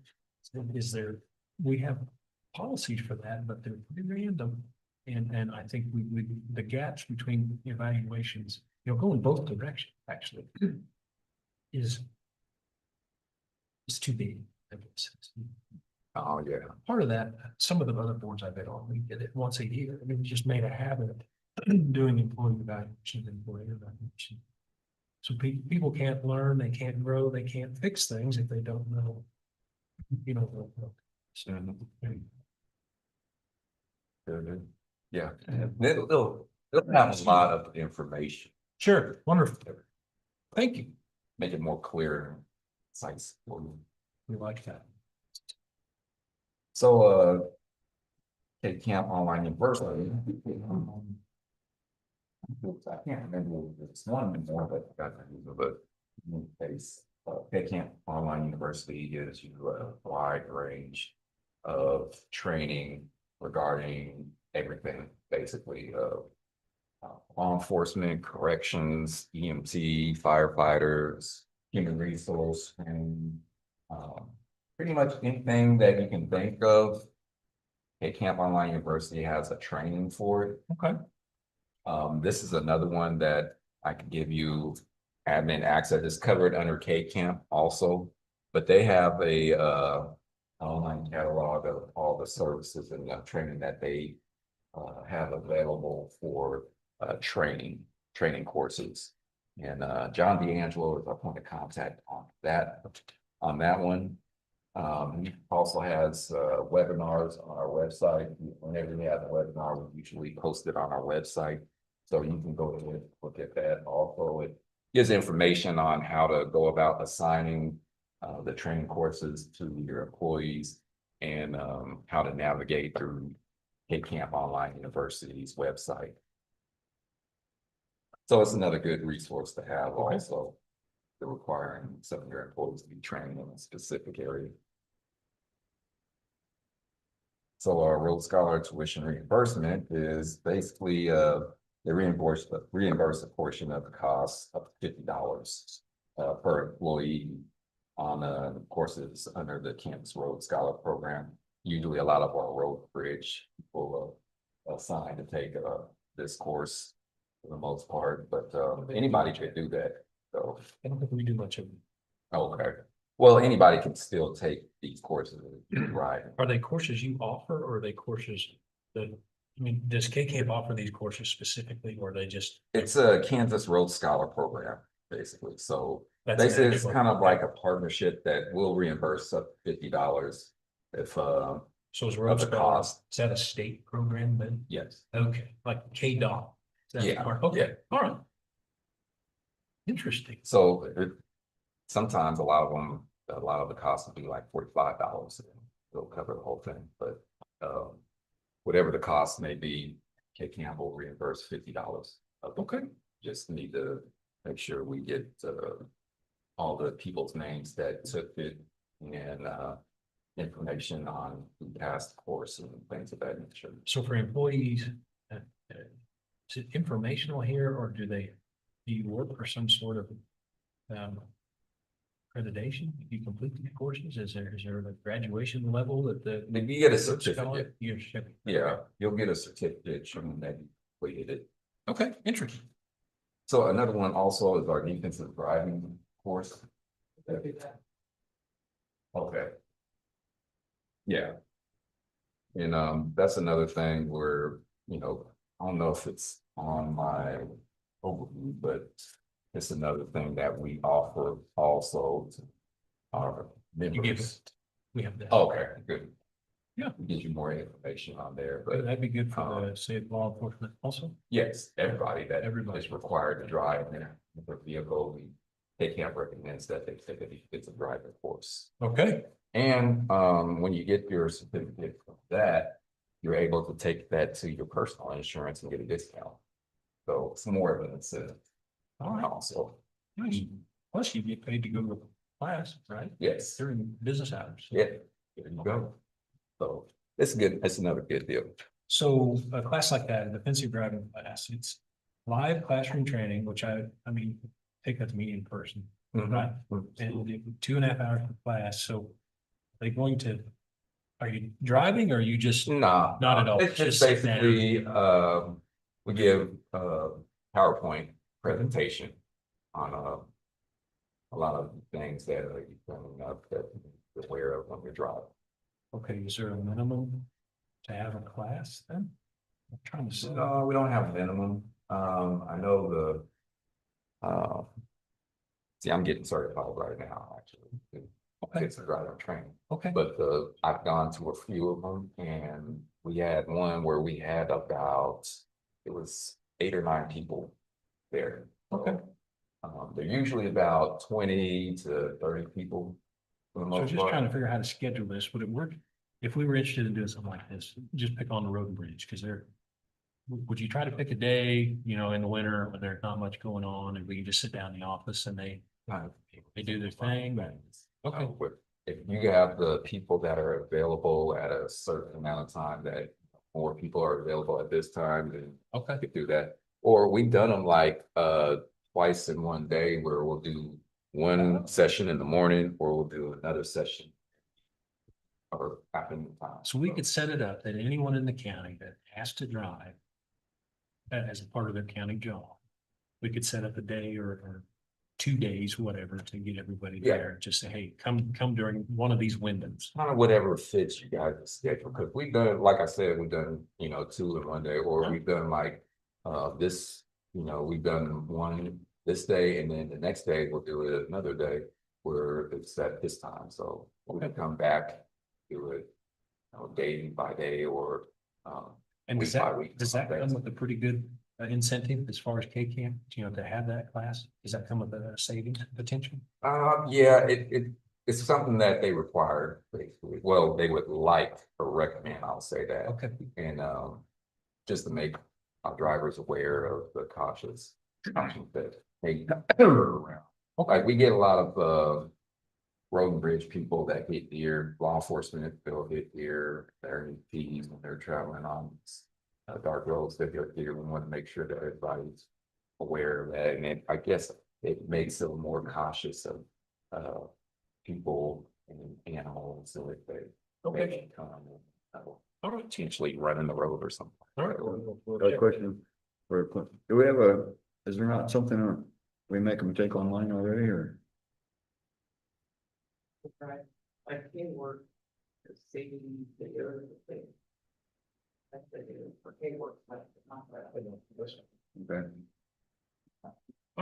Excellent. We'll explore that too. Okay, so the risk avoidance grant. I think you guys do participate in that, the risk avoidance grant. I don't think it's been this year.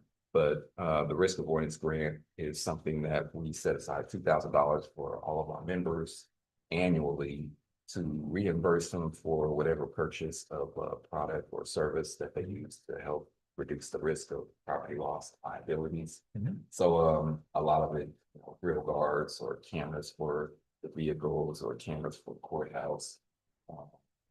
Big stairwell or stair rails. Sure. and things of that nature. Sure. Anything that's gonna prevent any type of property loss, liability. Okay. It's this grant. It's usually first come, first served basis, so a department comes and fills out the application and they give it to me and I can get funds right back to them. Or, what happens is a lot of people do department meetings. During their department meeting, they'll discuss, hey, law enforcement is going to use the risk avoidance grant this year, or road and bridge or fire is going to be using it this year, kind of thing. So Okay. we usually discuss on when they want to use it. But that's another incentive also. Okay. So our risk avoidance or risk management achievement and excellence award is the one where basically all this criteria right here, if you're doing all this criteria, you can basically get reimbursed a portion of your contributions up to 6%. So if you're doing like everything on here, 50%. yes, 6. up to 6%. Yeah. Now it kind of varies also because of how many members are going to be trying to do this. Now it's kind of going up. Like we used to have like 9 members. Now I think this year it's 13 members or whatever. Kind of depends on how they'll divide out all the funds. Sure. But it's still possible. So there's more interest amongst counties in trying to take Yeah, advantage. yeah. Everybody's trying to save a nickel. Yeah, it's coming up gradually. Okay. Like last year was 9 members. Now it's 13. So do you have to meet, which ones are you meeting here to qualify for that? So there's if you look on the sheet, I can't remember what it is. Either way, there's like on there's like a level 1. You know what? Can you find it? I can You see it. How I had it in.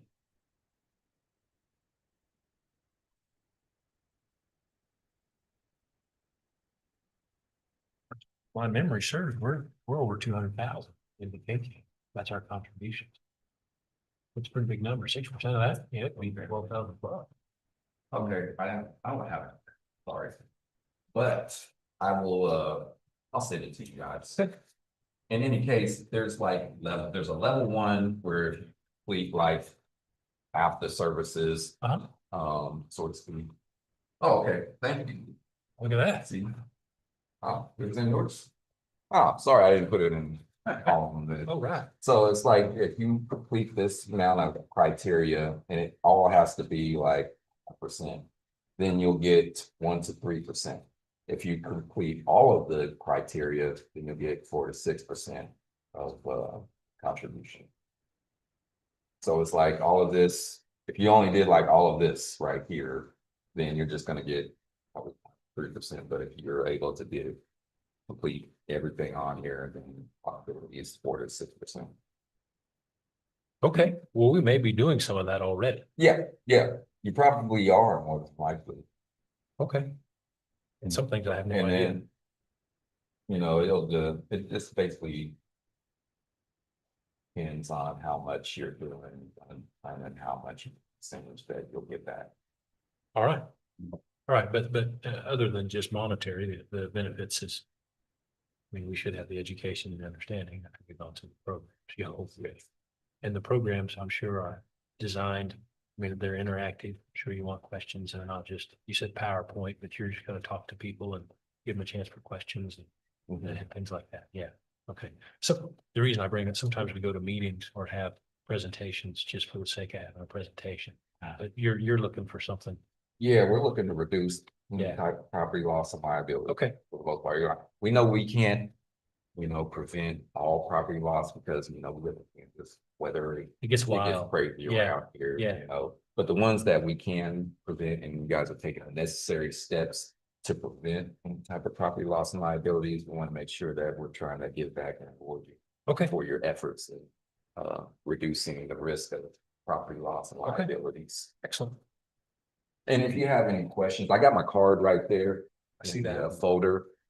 You can contact me anytime and I can give you more information on whatever the question is that you may have, or I can send you to somebody that may know what you may be looking for. Okay, so you're our risk management. You call it risk management? Yeah, I'm the risk manager at So Cape. did you have anything to do with the reappraisal of like county property? No. Not at all. Okay, so we got 25 pages of pictures and values and, but you would determine. Never mind, you don't have anything to do with it, that's fine. What you presented us was wonderful, an opportunity to take part in your programs and learn a little bit and maybe save some money. Yeah, We ought to give it a shot. and you guys can, if you have more questions, go ahead and let me know. And, So- And we meet every one of these, we can get up to 3%. If we get to the bottom and we meet every one of them, we can maybe get 6%. yes. All right. Okay, and there's pretty clearly defined. Backup power and alarm. And we have a lot of this information on our website also. That's like, if you have a question on how to navigate our website, also. Get you And the that's a information. driving training for all employees. You mean all employees that have to drive, or do you mean every employee? No, it's mainly the ones that are required to drive a vehicle. Okay, And it'll be a lot, like we do a lot of law enforcement, all right, you know. all right, so They go through the class a lot, but anybody can take the course if they want to. Okay.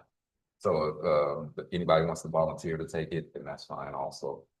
We just recommend that they, if you drive a kind of vehicle, that they take the class. So, All right, makes sense. This kind of change of subject, but you said you looked for fire extinguishers. How does that affect, like a lot of these buildings? Since we insure some of the historical society buildings, and I was looking on them, some of them currently don't have fire extinguishers in the buildings. Yeah. Does that make a difference on the rates or? if there's a fire that is able to be put out before it damages everything, then yeah, it would make a difference. But I mean, if some said that there was no fire extinguishers, but if every building looks like should have a fire extinguisher. And that's like something that our appraisers usually come around and they address that also. So that, you know, we can prevent that type of property loss. Because if there's a fire that's able to be put out with an extinguisher, it's gonna be a lot less claim Right, than the whole building Burned going up. up in smoke. right. So usually our appraisers are the ones that go ahead and address that issue. Okay. If you're doing like, I think part of the risk management achievement is having building inspections and making sure that, you know, I believe that would be one of the criteria is having the recommended amount of fire extinguishers. Well, I think maybe I didn't go through and look, a lot of the county ones do, I think, but on these historical society ones. didn't seem like Yeah, they don't, but some of them do. Right. But I didn't know if that was something that you look for or not.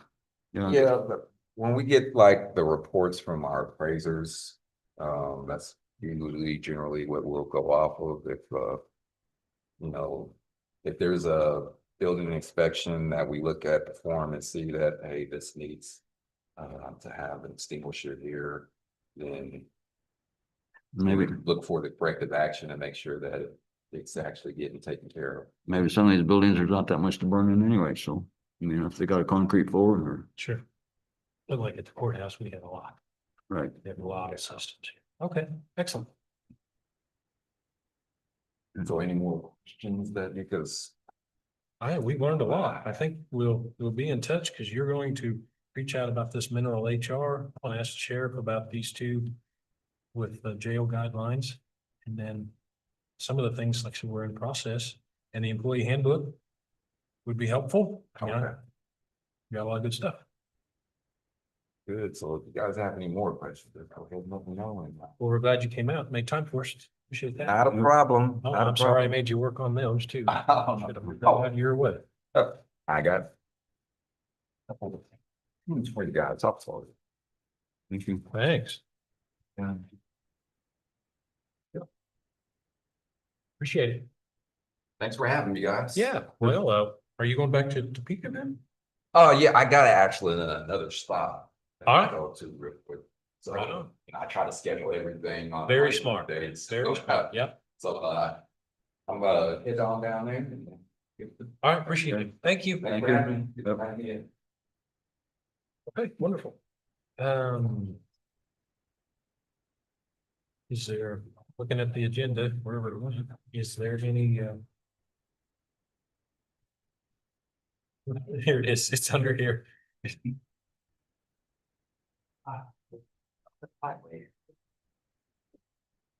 Yeah, it should be in here and signed. Can I get a signature on this is in our computer thing before we have the line? Just sign right here. Yeah. Sign it today, 16. Sure. Okay. I don't know. Yeah. Okay. Do you have any feeling about, then the renewal of the neighborhood revitalization? Starting that process of what, having a lower. You mean, are we going to do it or not? So I think yes, that's mine. I'd say no. Bill says no, so we're 50-50. So the more I learn about neighborhood revitalization, but you go. Let's go ahead. More I learn about it. So it's a program to stimulate economic development by throwing a little nugget for people that, hey, if you build this, we'll refund, we basically won't charge you for Right. what you build. But in 5 years, we will. And so I think, well, maybe if we did a better job of advertising that long term, it might be a boon for the county because we're not losing anything. We're just trying to encourage people with a little property tax rebate to actually improve their law. What do you think? I guess my think is, there's some areas that really need help, but maybe there's other areas that don't. So Mr. Markham thought about that and he mentioned that. Do we Right. need to will he play a role in that as far as, he may know some areas that, are not blighted. And maybe we need to restrict it a little. Sure, get out. Well, and then, like, we're talking about fixing up the heifer and people are fixing up the front of the buildings. There's some problems in the back of the buildings, my son does some brickwork. Sure. And are these buildings gonna need work it's not being done? Because they don't have money to do it. But maybe this would help them get it done if they, There would be a financial, I think. If you do basic maintenance on the building, say you need a brickwork because your exterior wall is sloughing off, they're not shouldn't be, I don't think they charge you for basic maintenance. Like if you put a roof on, I'm very certain Steve has said that. We don't raise your taxes because you put it in. right, but But if you fixed your building, the wall in your building, I don't think that may not. that may not qualify, I don't know. Now, if you totally redid the front of your building and put new, whatever awnings on and new, maybe that's where it would fall. But the quality of your building should affect how much you pay for your taxes too. Sure, yeah. So maybe, I don't know, I just think, I had hoped to work on this NRP with Hefit. I know Michaela, she mentioned something about it. I hope she does. Seneca and Sabetha in Nemaha County have a 10-year program in the towns where I believe they reimburse 90%, I think, for 10 years. It's a different program for those two cities specifically. And it would be nice if we could tailor it a little more, they're going for economic development. It'd be neat if we could use it for that because, I think that's what it's designed. but it looks to me like, I'm not sure I read it right, but there is a lot of tax dollars that it affects. It just affects our portion too, because the school district doesn't take part. Right. Yeah. There were some that did and some didn't. I mean, it seemed like most of them did opt in, you know. If we tell Nikki to go ahead, I mean, does that, or do you want to work on this? Are you against it some, just in total, or you just have some ways you'd like to change? Well, to me, it bothers me just cause, well, like last week, just cause they didn't quite meet the qualifications, then we're gonna cut them out. Or somebody starts working on something and they do a lot of work, but they didn't apply for it first. Why aren't they? Why don't they get a break too? I I mean, mean, he explained that, and that is, if they start construction, especially on a remodel, it's hard to tell when you're ready, what's new and what's old. what's old, So they need a clear, that line of demarcation to move forward. So I understood that, and she got caught in the middle there, and it was kind of a gray area, so I think we did the right thing. Right. But this, what would be neat is we could do a neighborhood revitalization program. That is hard to say. That maybe is more selective, maybe we can target it towards certain areas. Maybe we can change some things in our towns here, just say Horton and Hiawatha, to try and stimulate some economic development, because people are, and people are good at managing their money, you know, if there's a little bit of rebate there. Maybe that would get them over the hump, you know, to make a decision. But I'd love to have some input from the economic development people about that. And Steve, you know, you did it, but, and he could tell us, I bet his computer will tell us, you know, what's a blighted area and what's not. and some of the, might be some small areas in each city or whatever. Specific, yeah. Some towns might be off by, But we also need to do a better job getting it out there. right? I don't know how we make that happen, if that program exists. And I won't name his name, but the one guy, I asked him about it specifically, he said, oh, I didn't know about that, and he spent a lot of money on his building, redoing it, and, you know, it would have been a significant savings, but he just had no idea the program existed. It's too late now. But, sure, nobody goes to our county website. Donnie, we're picking on you. We gotta make it more, something's gotta happen there so we can draw some attention. Yeah, we're in the middle of the bylaw. Okay. Do we need to have a county Facebook page or some way? We have. Well, okay, so that's, but does it get many? Likes or who manages? Well, we have, yeah. Every department? Yeah. You two, okay, you know, it's one. After the election one. Well, maybe something needs to go out in the tax bills that, I don't know, just. I mean, you that's can make gonna more of it. get everybody. I mean, everybody gets a tax bill. Nobody reads your mail.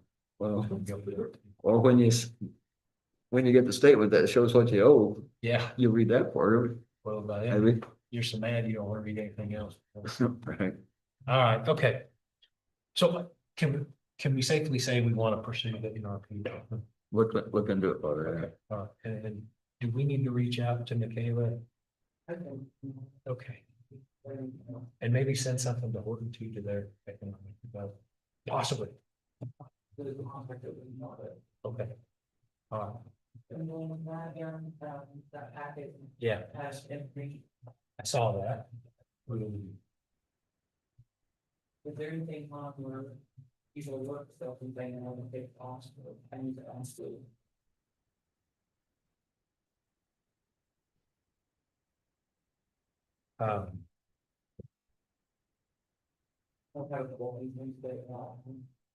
So when you asked earlier in the meeting about if we looked at the work session, the answer is because I hadn't, because I thought that was the checklist. Of, you know, what we've been running down the back. Is that on the back of the agenda? Yeah. But then. Trying to add. In the next meeting. Yeah, yeah, well, we can check the NRP off. Southwest Road, west of Tipping area. Employee evaluations, we're talking to I mean, we're making progress on I that. did put all the standard. Okay. This defining objectives, that's something we do need to do, and I think we kind of need to do that on our own, maybe, Bill, and then bring it to the meeting. This is that when we Oh, talked to management Richard, consultant and Delana, executives. Yeah, Okay. and I had mine written down in my notebook there, but we need to come with that and then talk about that in another work session. I did talk about the tax sale today, but I think we just need to keep bringing it up. The roof maintenance program we've already done, auditor switch, I'm not sure. So the roof maintenance, is that guy coming? Yeah, it's in process. Okay. Yeah. Where, it's you on a hard last year. When there's a way through. We go for that. I know they did the last business. But it's something. I don't know.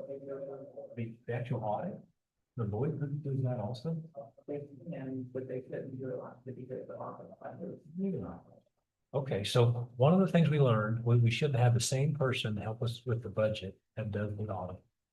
Well, in that case, do you see if Lloyd, John, okay,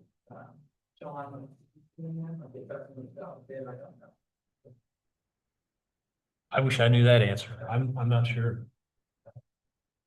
I would love to see an audit. But we don't have authority over like the townships, correct? So we couldn't have an audit of all these things that we have our hands on, but not. Can we do that? I mean, after we went through those records earlier or later in winter, whatever it was, earlier this year. I mean, there's so much gray area there.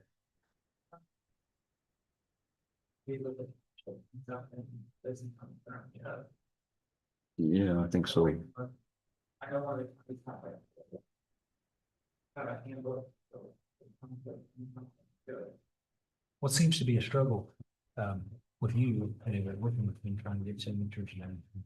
It'd be neat to have a little better handle on that, what we can do. So the townships aren't responsible for the roads, or the counties are responsible for the roads, then the townships don't.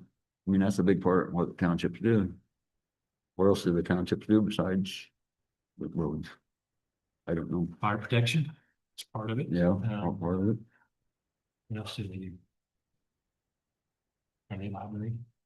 Maybe library, maybe some of them do. Yeah. I'm just thinking of Washington and the things they do. And it's mainly roads, Right. So if the county is set up so that the county takes care of all the roads, then that maybe eliminates the townships. Well, you're taking, Some of the responsibilities. are you just talking about Just big picture? Okay, all right. yeah, I'm not saying, not suggesting change, My question was about, I guess mine was the auditing and, you know, to me, what an auditor does, it's just balances the books, right? I mean, everything in equals, and it's all. And when we saw the cemetery reports and the township reports, there was no standardization. They were so different. I thought they were difficult really to even discern. But auditors they don't go to that level unless, yeah. Okay, all right.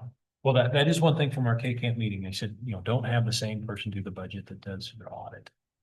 And as far as putting them out for bid, I'm not sure what the procedure is. But somebody needs it. So, and Rich isn't here. We can't talk about some of these other things without him. So civil engineer job description. That can probably go away. We can take that off. That was sort of my idea. I don't think we're doing anything there. This department head monthly and quarterly updates. I want to be a resource to people that work here and are involved in the county, but I don't want to be a nuisance. I mean, I'd love to hear more from people that are here, but it's hard to get them down here because I know they're busy and it's just different. And we tend to ask people a lot of questions, but that's always there if people want to come in. Yeah. Also, we was talking about the insurance rates and all this, always talking about that. How can we get input from the employees? I mean, if we need to cut the cost it would be helpful to get some input from them. On health insurance, How we, what can we do that benefits them, or how can they help us keep the costs down? it's a good idea. I mean, I don't know if there is any way or not, but Any decision we make on health insurance directs employees, I mean, just right. personally. So, I mean, we wanna make it useful for them, but we also need to make it affordable for everybody else. I think it'd be neat when we got some more numbers from Watco, because they're gonna give us some different scenarios. Right. It'd be wonderful to have a meeting with some employees and just see what they thought. Yeah, that's why I was coming. Yeah, I mean, that's a great idea. No, you're good ideas. I don't have, all my ideas are. Yeah, I think we could put something like that together. I would really, I mean, maybe I already said that employee evaluations, I'd really love to see that happen on a more regular basis. It nips a lot of things, you know, brings a lot of things out. But I still don't know what the road west of the tipping area, solid waste road west, is that the?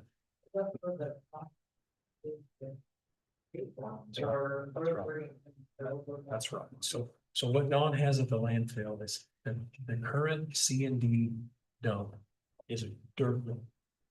And then the approach to the tipping floor, when it gets muddy, or wet, is a mud mess. So he was gonna work with road and bridge to get some rock hauled in to the tipping floor. But the road to the C and D dump is part of that crisis management plan that he had, a storm management plan. You remember the road, the map? Right. So we need to figure out how we can get. He'd like to have the commission as part of that storm management plan. And that's not the right word. Go ahead and start and lay that gravel to the C and D and have the commission pay part of that. Man, What was it? That road that went around the tipping floor, that didn't go to the C and D, though, did it? no, that's part of the new construction. But it's also part of this storm management circle, because it comes in and I think it makes a big circle in and out. But that wasn't, this construction they're doing, that didn't cover that, did it? Say it again, ask that question again. The new building project didn't cover that road coming behind that thing. West, that's ours. So we just need to grade that up and then haul a rock on it. And we're gonna have to find the money to pay it.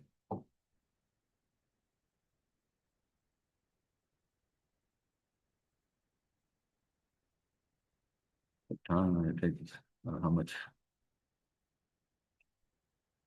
Don't have any idea how many of those are all good. I don't, you'd have to have the guy check it out. The tubes are there, the drainage is in place, they've done that, should just be grading and dumping some base rock in.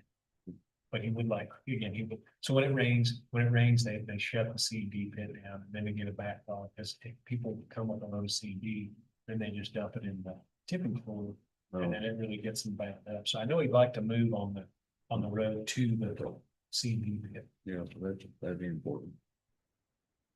So the same deal, you just need to grade, or you just need to haul off on the third. Just need to haul around, basically. So. How about this? How about I call Dawn and see how many loads of rock he thinks he needs to get to that C and D pit, and then we can have the actual information. So can you get rock like that from Troy, or where do we get rock like that from? You know, sound like Grimm's not making rock anymore. There's asphalt. I don't know where it comes from. I can match them. So that's whatever. So like, if you wanted to do the summer, if you got a rainy day or something, you could. Yeah. You know, get hauled off on a rainy day, but it's great. Because it's wet, yeah, you know, you're right. Well, when they get their chip seal done, they could take care of it, or maybe they'd have some downtime. Well, when that oiler was, or the distributor truck was busted last week, they may have a day.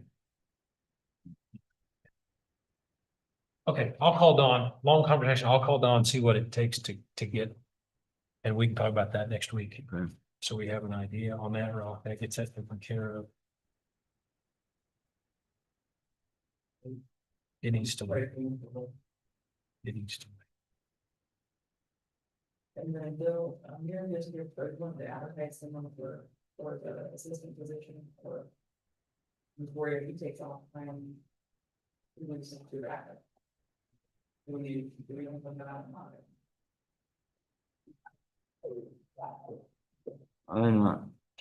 Don't think so. I mean, I don't know, I don't think I got an employee that's qualified.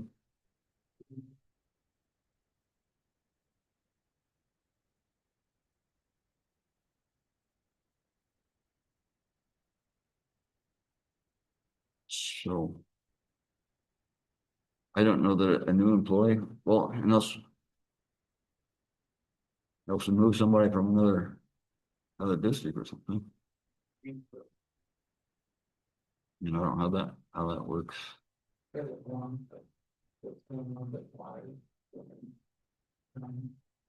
So I'm not sure what's going on here. Well, so we've just been having 3 employees. Mhm. First thing I think we could, cause we're a bigger district, we could probably afford 4 employees. Because so the way the money's allotted.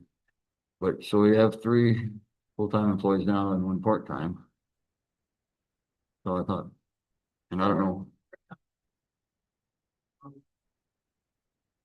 Right. Yeah, so I haven't. Well, there was before I came on, there was a time that there wasn't any foreman over there. Cause they wouldn't. Didn't want the foreman to go. Person was there and they didn't want to make foreman. Okay. So you want to go from 3 employees to 4? That's Well, what not necessarily, but sometimes I've thought that might be beneficial. Well, part of the road and bridge discussion we're having is, I guess. It's your decision, it's your district, I guess you just need to make calls. For now, I'm just gonna let it ride and see what. All right. All right, well, your idea about having employees come in for that health insurance thing, that's a good one. We need to do that. They might have some input for us too. That we don't even think about. What's pay donations mean? Yeah. Oh, did you hear anything? You wanted to write that, for that, it could be an in and out, like, you already. But There's no way legally just to hold out. That's what I was trying to avoid. Yeah, okay. So what was that about? That's when we talked about that one group who wanted to join the Kansas Oh. KNRC, and I thought, well, Oh, could I do that on my own? okay. It's just.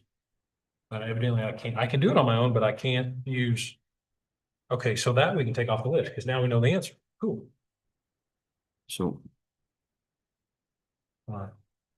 so. I'm not clear on it. You can't take it out of your pay and put it there. If we just wrote a check, does that work? Out of our, Yeah. Yeah, in fact. It just. okay, What if during the budget process, could I amend my salary? And. You know, and then all of a sudden we'd have that money sitting there. Can I do it that way? I'm not trying to make it complicated, just save with.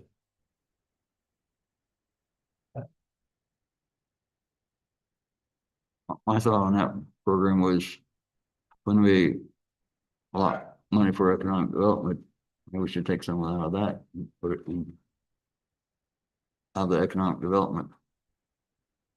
Instead of giving them quite so much, deduct some from that and give it, pay for that. Cause I think that's an important thing. To keep I mean, the federal government's. Not always our friend, Sure. so, I think it's important too. That's why. We'll see if we can do it this way. We can do the budget thing. I think that's fine too. Right. Just. Anyway, I think we ought to I believe we need to investigate some of the groups we're involved with, if we need to continue to be involved with them, and then there's lots of good groups out there that I think we need to look at getting involved with, and the Kansas Natural Resources Coalition, I believe, is one of them. That they're working on a project that Corvira Refuge now, and we're involved with the federal government. It's very complicated, and they seem to know what they're doing. They helped us with some other things, And keep an eye on what the federal government, you know, I think Right. is really important. right. Okay, the burn ban resolution revision, I believe that's gonna come back up, Nikki, but it'll be more into the first of the year, probably. I think the fire chiefs had a meeting Well, they did, this last week or sometime. so it got brought up. I think that was what it was supposed to be about. Oh, I just heard, no, that's perfect. It's perfect. So the change we made, maybe they discussed it and come up with a more. that's just what I heard. Okay, that's what you heard. No, The fuel cloud monthly fee, yeah, I don't know anything about that one. that is, so we pay a fee on that. Mhm. And to me, we ought to have, not every month, but on a yearly basis, figure out how much it costs to run the fuel cloud. And then disperse that over the number of gallons we. Okay, so I do that goes remember through. this. We pay the fee as the county, but say the city is pulling fuel out of there. Right, And so you'd like to allocate that to everybody that uses it. that uses it. So it'd be based on their use or not. Okay, so if we did it that way, that would be a lot of, is that a spreadsheet? Well, Simple, or is it complicated? I mean, if we just put so many cents per gallon for the whole year, what was that? Self the run report, but the radio. The shovel. So it's quite big. So how do you do it now? Wow, but if we had. Run it. So if we wanted to do that in 2026, you would just add a line item on the document that you've already created. We would just add another charge. So say if City of Hiawatha uses $1,000 in fuel, it'd be $1,006 to pay for their share of the fuel plat. Yeah, so I just want to do it again. So you look back at all this year. So do you charge, so when you fill a barrel, say it's $2 a gallon, and then next time you fill it, it's $2 a quarter, how do you allot?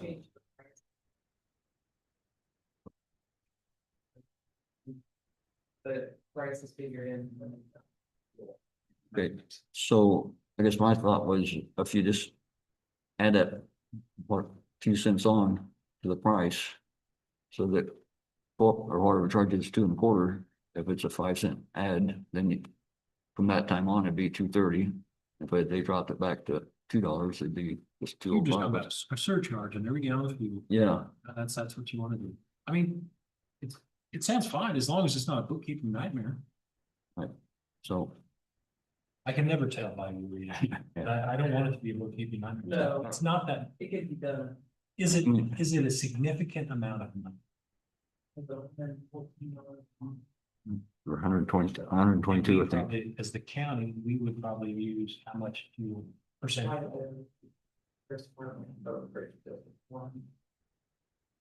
So we're using 80% of it? Ish. Yeah, I don't remember either, but So what? was thinking more like half. Saying too, is it worth doing? If it's $20 a month, that's $240 a year.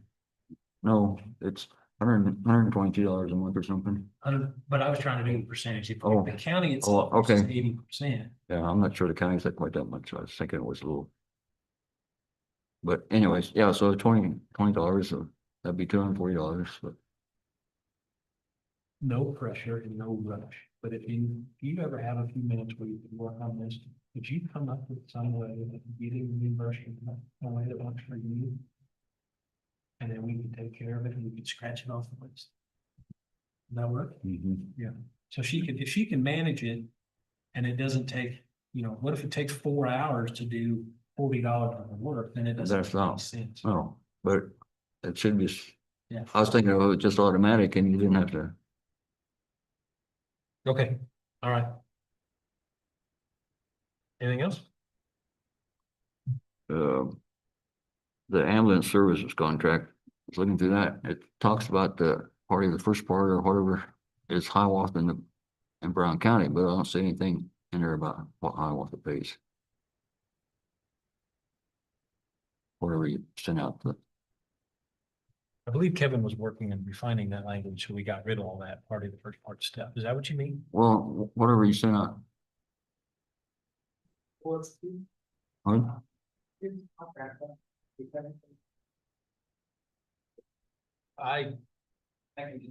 You might, because I believe, yes, he said that. That was something we talked about in his office, was changing some of us. Okay, let's see. Yeah. Where was that stuff that sent out anyway? Work session topics. And the ambulance contract. Okay.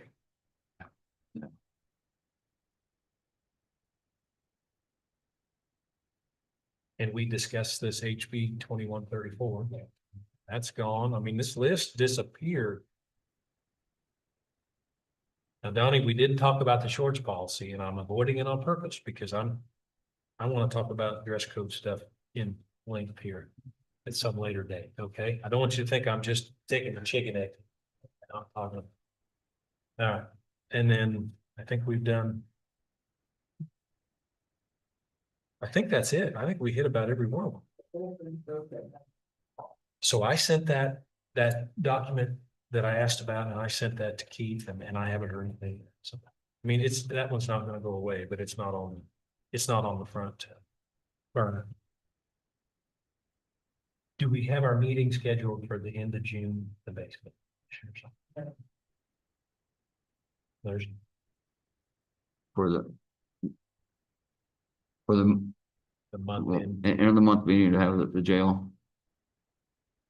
We need a motion to say that.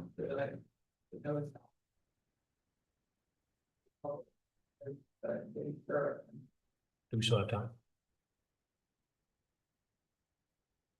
So do you just want to do it for one month by month, or do you want to do it for longer? Well, okay, so Rich, I mean, we talked about it like it was going, but we needed to make a motion. So, want me to make a motion? That's fine. I'll move, have the end of the month meeting in the basement of the jail for the month of June Okay. And at 5:30, at 5:30. and that's a Monday, I believe. Well, I'll second it. Okay, so it's been moved and seconded. All in favor, say aye. Aye. Aye. Okay, motion carried. We are gonna change. I'd like to change the agenda. And what I'd like to do is the structure of that meeting worked out very well. But we had a lot of conversation where I think we sort of lost track of what we need. I'd like to extend the public comment period time from 15 minutes at the beginning, extend it to 30. And so that gives everybody a chance to talk. But then at the end, we'll just adjourn and we won't have any more. I circle back over. And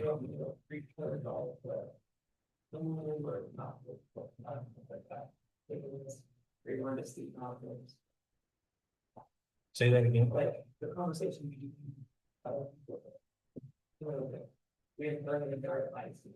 We do need some guidelines. I mean, I think people did pretty well, but it was a new concept. All right. And we just need to, But I think some interchange between people is good too. I thought it was wonderful, and I don't want to discourage it, but as far as, people, we don't want to have an open-ended time. We need a little bit of time restriction, so we. So we're just, I think as a chairman, you could control. I mean, if you think I was getting out of hand, so here's what I. What's our responsibility? on Here's yours? what I think, okay, and I'll take it. I thought if we did a half hour at the beginning, that should give everybody plenty of time to speak. Right. And if we look at it and you realize, well, we got more than a half hour, I suppose you could make some adaptations, because I don't want to quench discussion. But at the end, when people want to go home, and I respect that. As long as 2 or more commissioners are in the room, the potential for a coma violation exists. So then Nikki has to stay as our resident official. I don't know what you say. There's a word for that I can't remember. So what I was hoping, what I was really hoping to do is, the meeting's over, we adjourn. I'll be happy to stay, or you could stay, or Rich could stay and answer questions kind of one-on-one, but it's not the commission speaking, it's just a commissioner. And that way, everybody else can go home. You know, you can just go home. And I think would be better. Still have an opportunity to engage with the public, but the meeting's over. And everybody else leaves, but one of us stays behind. Okay, And I'll do it. I don't mind it. I kind of enjoy I it. think you guys pretty much left it, didn't you? I went upstairs pretty fast, yeah, to try to get out of there. Yes. Guess I stayed around a while, but And if you want to stay, you I can mean, stay too. I don't, All right, but I the can point leave. is, I think we got the meeting scheduled. We're in good shape. Is there anything else we need to talk about before we adjourn? Here, I mean, we really did well with a lot of stuff in front of us. Let's see.